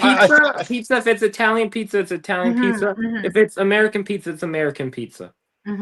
I think the biggest difference I kind of noticed, I've spent a lot of time in America and gone to these big stores, is that in the UK, because it's so enriched, you know, in like kind of the diversity of the country or whatever, because, you know, you go to places like America, Canada, they haven't got like traditional dishes that are kind of, you know, you eat every day kind of thing everywhere. Whereas not like you would if you went to places like India and you know, places like that where like it's very ethnic.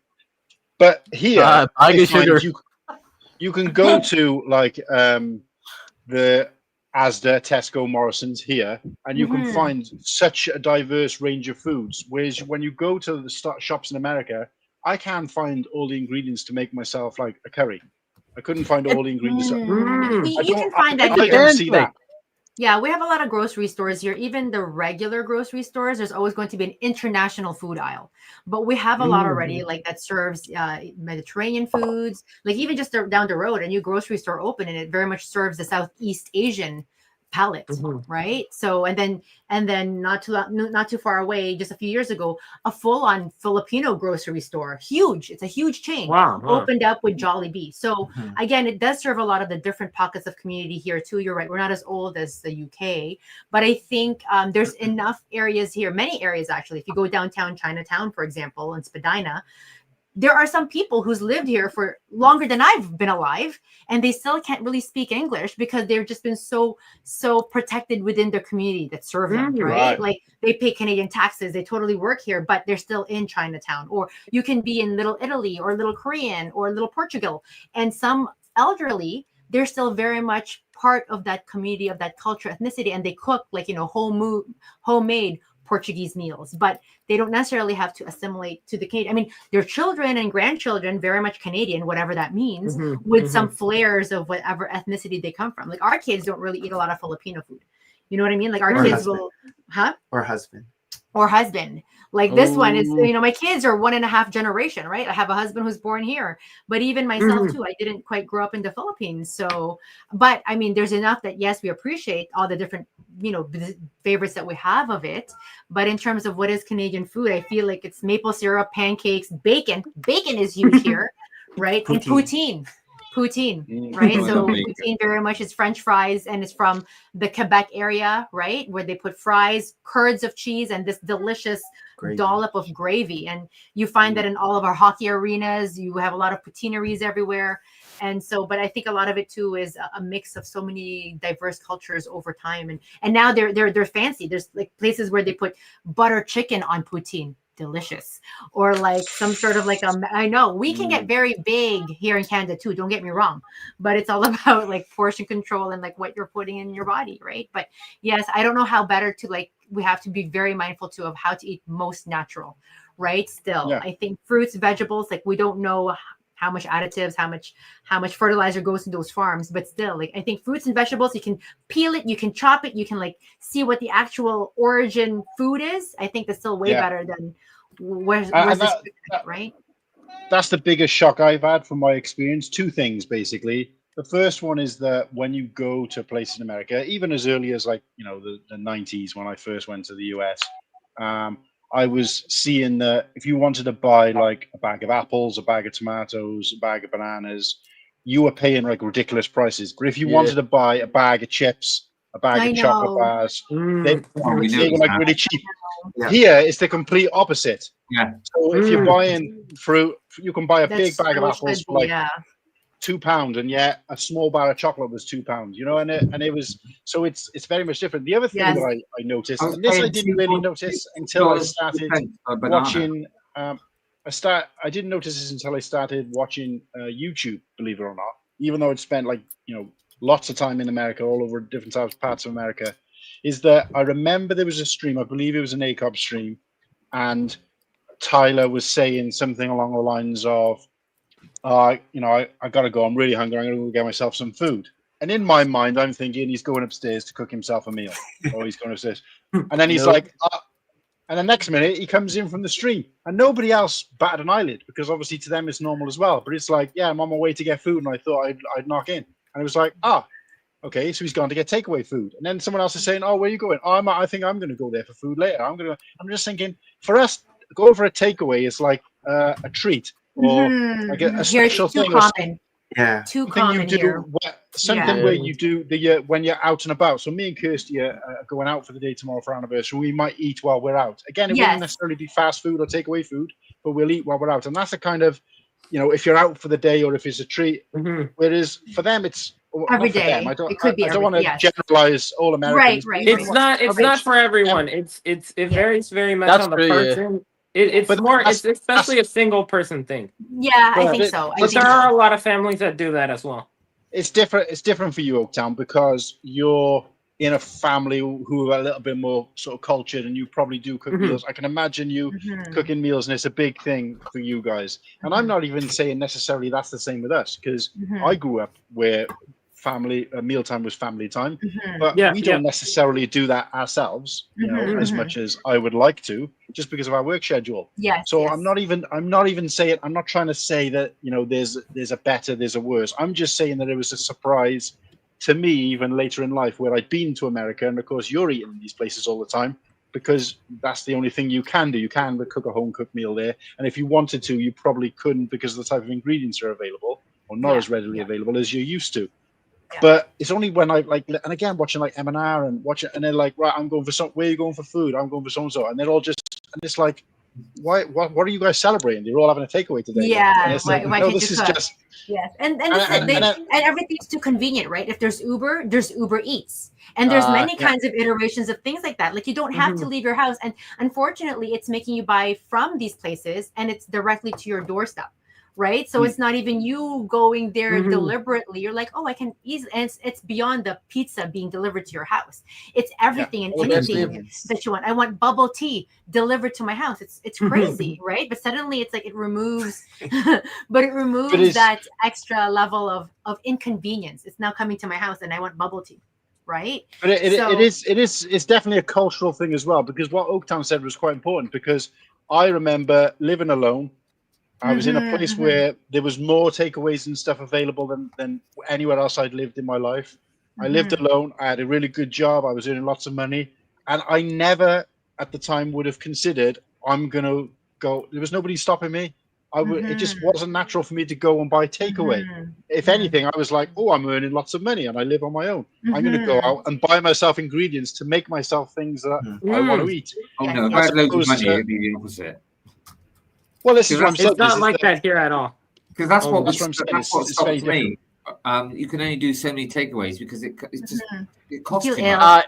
It's got, because now like this is the thing that's affected here is like the fish and chip has actually like broken the £10 threshold, and it's like takeaways are like, it used to be like you get a fish and chip or a Chinese on a Friday night. Now it's like, fuck that, like to feed a family, like it's like you're talking well over £100. Like it used to be pretty fucking, and now, but it is like number one, it is cheaper to cook dinners, and it's also healthier too. Like, well, I tend to now buy quite a bit, and then I bulk, so I make a big lasagna or a big cottage pie, and then I'll freeze it. I'll set exactly.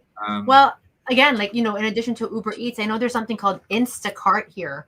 And I remember like my friends or coworkers who are single, because I guess they don't necessarily think about meal prepping, right? Because it's just them, right? So they're amazed by this kind of subscription. It comes to your house. You can have it for 2 or 3 meals in a week, or even up to 7 meals. And then they give you a box with all the fresh ingredients, including a package of soy sauce or a package of cayenne pepper.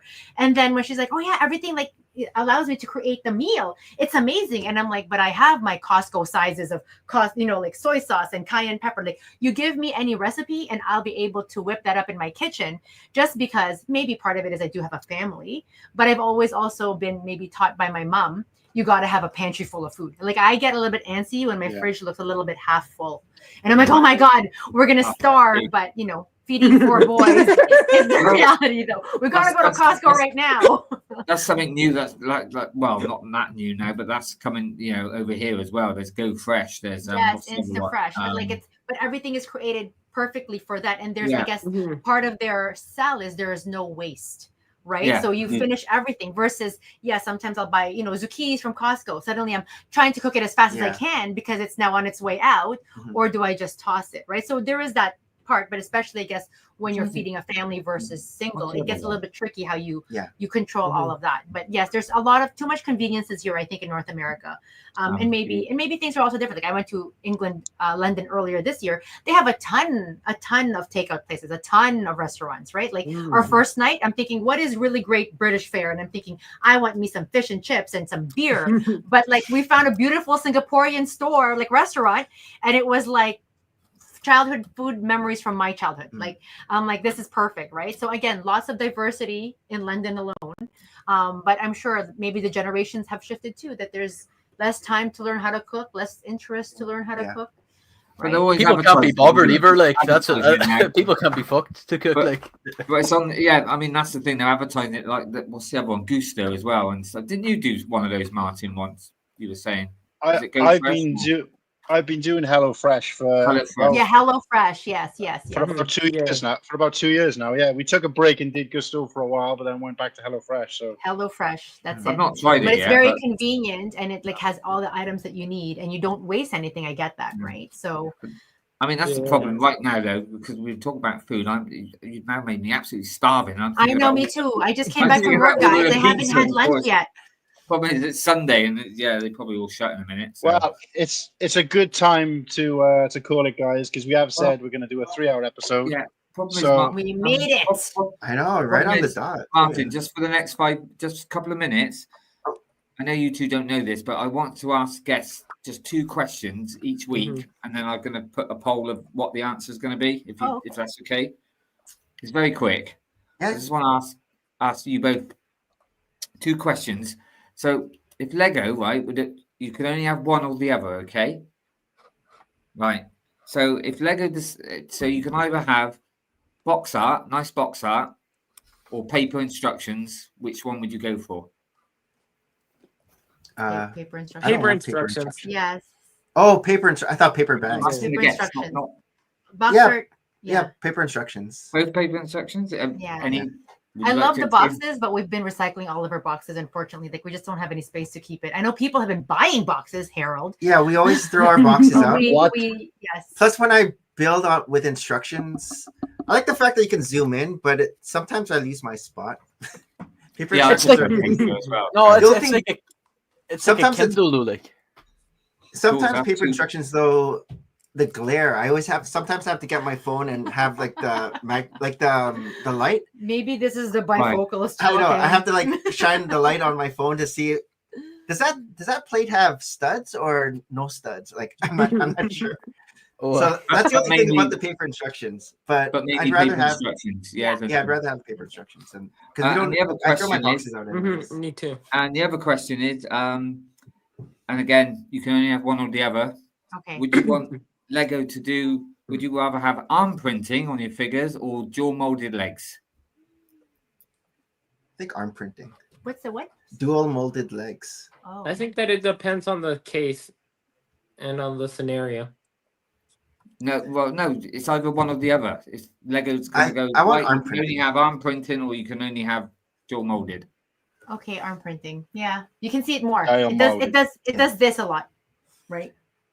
So I like when you remember when the Simpsons first started having the short sleeves. I thought that was pretty cool. Yeah, that's dual molded. So you both. But that's arm printing though. Arm printing. Both arm printing, yes. Yeah. Great. Thank you very much. We can't wait to see the results of the survey. Is it at the end of the year? Well, I think I'm going to do it because we've got like guests for the next 4 weeks. So I was thinking about doing. Because you guys can have like sessions called like Whittakee's What's, and then Slurpy's sessions. You know what I mean? With Martin's questions, I thought that's boring. Whittakee's What's. Cheers, Papa. I never mentioned this to the other two because I just thought about it today, and I just thought I'm sure it'd be all right just to quickly put it in. Hopefully, we're part of the majority. 2 simple questions. We're the minority. But yeah, actually, so Oaktown, I will actually include you then. So what was it? Box art or paper instructions? Paper instructions for sure. Okay, and arm printing or dual molded legs? Oof. Commitment. Can I have one of each? That's a hard one. Well, I want to be. Commit. That's why I asked the question. I don't want easy peasy ones. Yeah. I guess that you can have dual molded stuff, pseudo dual molded stuff without dual molding. So I guess I'll go with arm printing. Okay, right. Thank you. Great. The majority so far. 3 What out of 3. about How about Martin the and Slurpees and Slurpy? the? Well, I was going to do them at the end, but because they're going to get this every week. But go on then. I'll ask them now. Go on then. Okay. Oh, Go on then. I'll do Cool Han first. Come on, Cool Han. Neither. Oh, dickhead. Is that allowed? I bin my boxes and I don't use the instruction booklet, so neither. But I suppose if I have to choose, you have to choose. Mm-hmm. Okay. Instruction booklets take up less space, so yeah. Right. Surprisingly, I've spoken to other people about this, and quite a few of them gone for box art. I was like, really? But yeah. What's the chat saying? No way. Well, there's Because Harold. they say they use a phone or they use their laptop or whatever. So, and what about arm printing or dual molded legs, Martin? I honestly still can't tell the difference between a dual molded leg and a print on a leg. So I would go arms. Arm printing. Can't tell the difference. Thank you for this. Somebody says, are they dual molded legs or is there a leg print? And I'm like, how am I supposed to know? Sometimes it has both. I mean, dual molded legs are the ones at the back.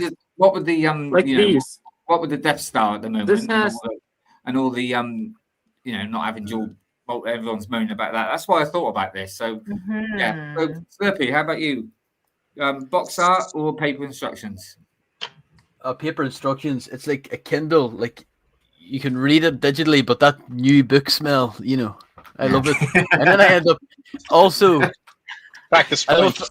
I love throwing them away too. I love throwing all my boxes and instructions away, but I love using the. I still as a kid get giddy like a kid, like flicking to the back of the instructions to see the new sets, even though they've been leaked for like 2 years already. You know what I mean? Like they do make better kindling though than the boxes in fairness. So. And now arm printing or dual molded legs? Arm printing. Arm printing. Arm printing. It goes on the fire as well. It's a whitewash, really. And you said instructions dual as molded well, right? legs go into the fire. You said instructions too, right? Thank you for that. And I'm gonna obviously ask the guests every week those 2 questions. So yeah. It's gonna be 100 to 0.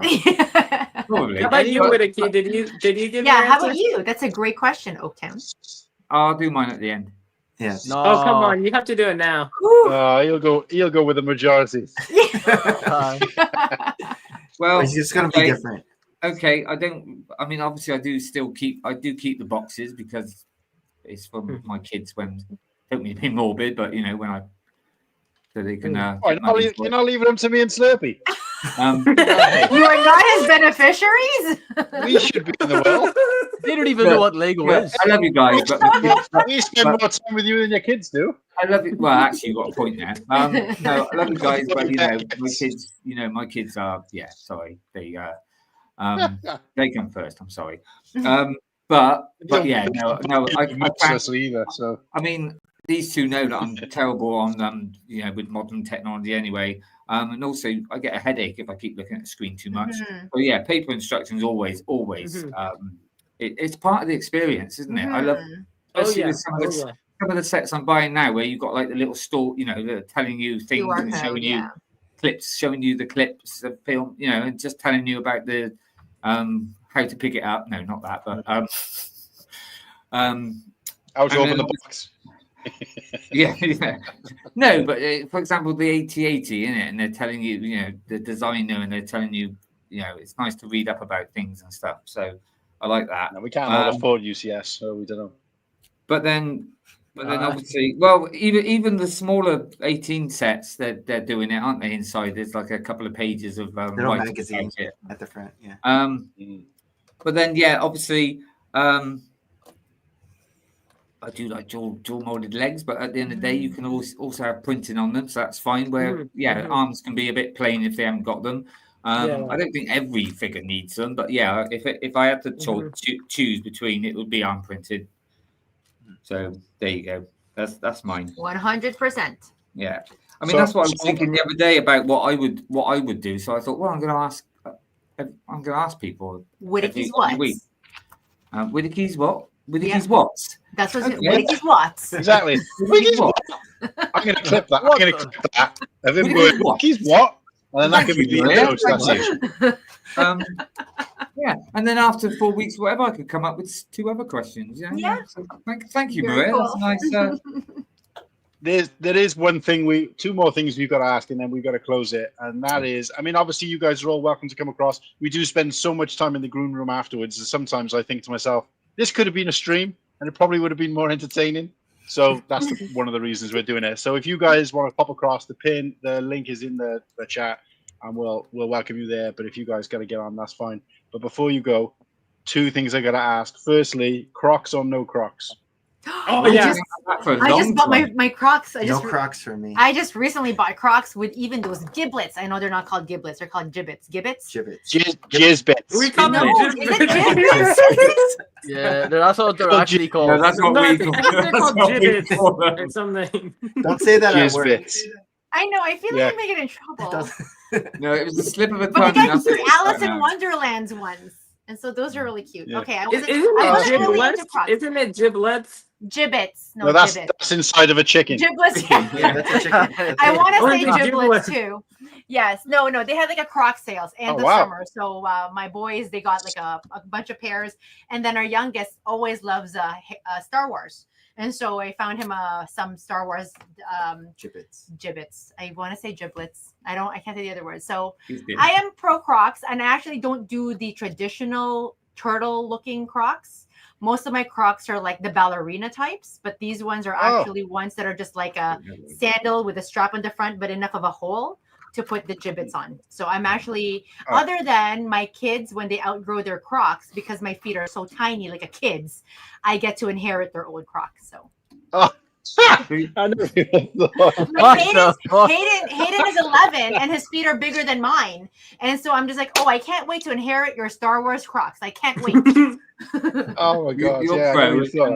Nick's not. Yeah. Nick's not. I just have one pair Well of done, Nick. shoes for everything. You're on my side. One pair of shoes for everything. Yeah, Nick. I had to buy him a new pair of Adidas because I'm like, you got to retire the Star Wars Adidas right now.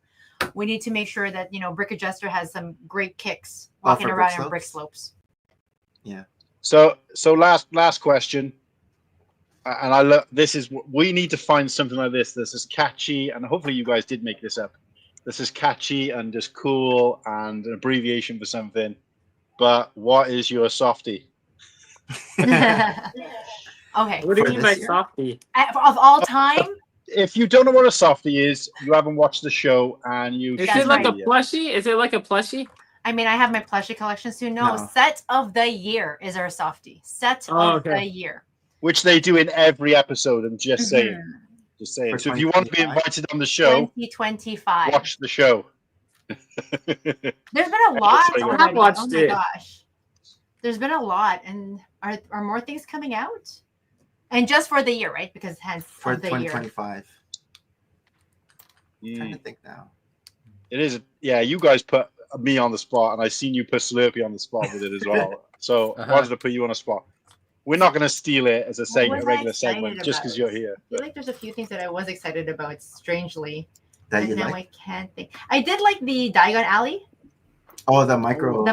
Scale one. I thought that was really cool. That's a good one. Really? And I wish. But did that come out this year or? It came out this year. You just got it a few weeks ago. Yeah. Well, it came out in January.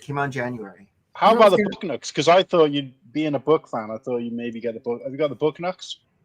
No, I actually don't. We didn't buy it. I don't only because my bookshelf is choked with books. I don't even have anywhere to insert these beautiful book nooks. If another time yes. Otherwise, I think they're gorgeous too. Like I saw the Sherlock Holmes when I was in Barnes and Noble in Chicago, and I'm like, oh my god, this looks so good because I feel like I don't visit enough stores to actually see these things boxed. But in all reality, I would not be even displaying them in the manner that they should be displayed, which is among books. My bookshelf is just so full of books. Yeah. I'm trying to remember. I remember, but I forgot to ask. What do you actually have a theme that you actually like to collect, or do you just collect it? My theme that got me into Lego is actually architecture. The architecture theme is the one that drew me in. Right. And then just because now it's quite wide now what you when I first got in, I was like, oh, they actually have real buildings made out of Lego. Like the White House. So that's what kind of drew me in. And then modulars, right? The modulars are pretty much. Yeah, so even like that Newcastle that's coming, that came out already. The one I can't pronounce the name. Say that. It's the Sleeping Beauty Castle in Germany. Leixten something like white. I can't say that. One. But that one's beautiful. That one's coming out soon. It's out already. Oh, is it out already? Yeah. Okay. Well, thanks for that. Thank you. I can't say that. I keep meaning to learn it. Okay, what's your softie? Maybe the Baratier. The one I just was gonna built. say that. The Lego The one piece. The one that has like sets the that's fish come face. out. Yeah. That one's But cool. that's actually displayed upstairs. by my Christmas tree. Yeah. I don't And- actually know that one. I haven't seen Maria's any of the Christmas ones tree. you said. Yeah. But the Black Pearl that's coming out in September, I'm kind of looking forward to that one. I thought you were like not anymore. No, I don't like the Harold. old Black Pearl, Oh. but the new one that from the leaked pictures. And where's that gonna live? I wanted beside the Baratier by your Christmas tree. You know what I'm talking about? Maria's the Black like, hell Pearl? no. Have you seen photos of that? Padawan's really looking forward to that, getting that one. I think so, yeah. Yeah. It kind of reminds me of the Sea Cow, how big it is. Like the Oh, Sea Cow sorry. from the movie. Oh, Sorry? you're talking about the One Piece Black one. Sorry, I thought you were about the black. No. The The- One Piece is his softie for the year so Right. far. But But See, I the want to Black get that. Pearl- I want to get that as well, even though I don't normally collect The Black it. Pearl would be one. It would replace the Mhm. Baratier. One to It's not watch. out yet though. So it comes out in September. Mhm. The Black Pearl. Nick, Right. are you For anybody who doesn't know, these guys are actually their streaming desk is actually a pool table, Oh yeah. which Oh yeah. which I think is just so All right. cool. And also, if you ask them to do a room tour or a tour of their Lego, then sit Wow. down, That's- get a comfortable seat, and that's not the only room either. There's like No, there's the Star Wars room, which is the laundry room, right? I think. Yeah. Yeah. See Wow. that door? it just goes on and on Yeah, and that's on, the and I was like, That's wow, amazing. I needed a pen of popcorn for this. Yeah, they're trying to rival Duck Bricks. Well, Doug Bricks is the winner, hands Doug down. Bricks is Doug winner. Bricks' parents' basement is the winner. I don't know about his new house somewhere. His new adult real estate. We don't have Apartment, anything yeah. for these Yeah, things. yeah. But yeah, no, we love Lego. Cool. Yeah. Clearly. But look, guys, it's been It's fantastic been having you on. Thank you Thank so you. much for, and again, apologies you. for the delay and also, getting it You mixed up a guys little were bit. I did delayed, see this- so I No, wasn't late. It started at No. 2. I was ready, but then Cool Han forgot to press send on the link. Oh, So for longest time, he's like, "How come he's not joining?" oh, And I'm in the chat. I'm just watching. I'm like, "Oh, maybe they're because it's a new format. yes, maybe this they're is like letting it percolate. Yeah, I thought there was, right? like, a new warm format. up to the guests and Yeah. like Regis and the new Callie talk format. first. Yeah. The new So, format I was guess the StreamYard link. the new format is we're not gonna send them the link. Okay, Yeah, so I don't you feel just- too bad about being so late.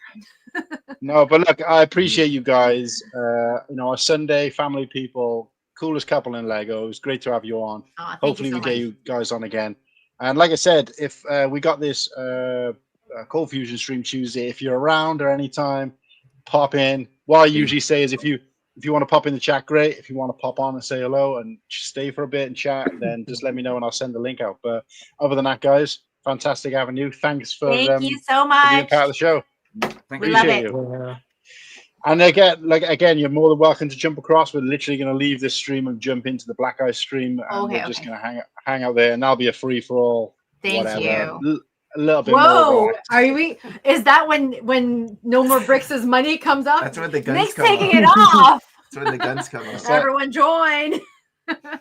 But no, we'll see you there, guys, very shortly. And but yeah, anybody in the chat is also welcome. Come along, come and hang out with us. It's a bit more relaxed, a bit more adult orientated, and we'll just talk shit and talk nonsense. And if you want to pop on, Harold, if you're there and you're free, mate, and you want to pop on the Black Ice stream and we'll chats on stream, then you're more than welcome. But other than that, guys, it was great to have you, and we'll thanks. play. Thank you. Thanks. Oh, Maria didn't get to see the intro. Can we play the No. intro one more time? Even though There's- it's for the yeah, outro? I jumped in during the intro. Yeah, I love the new intro. It's great.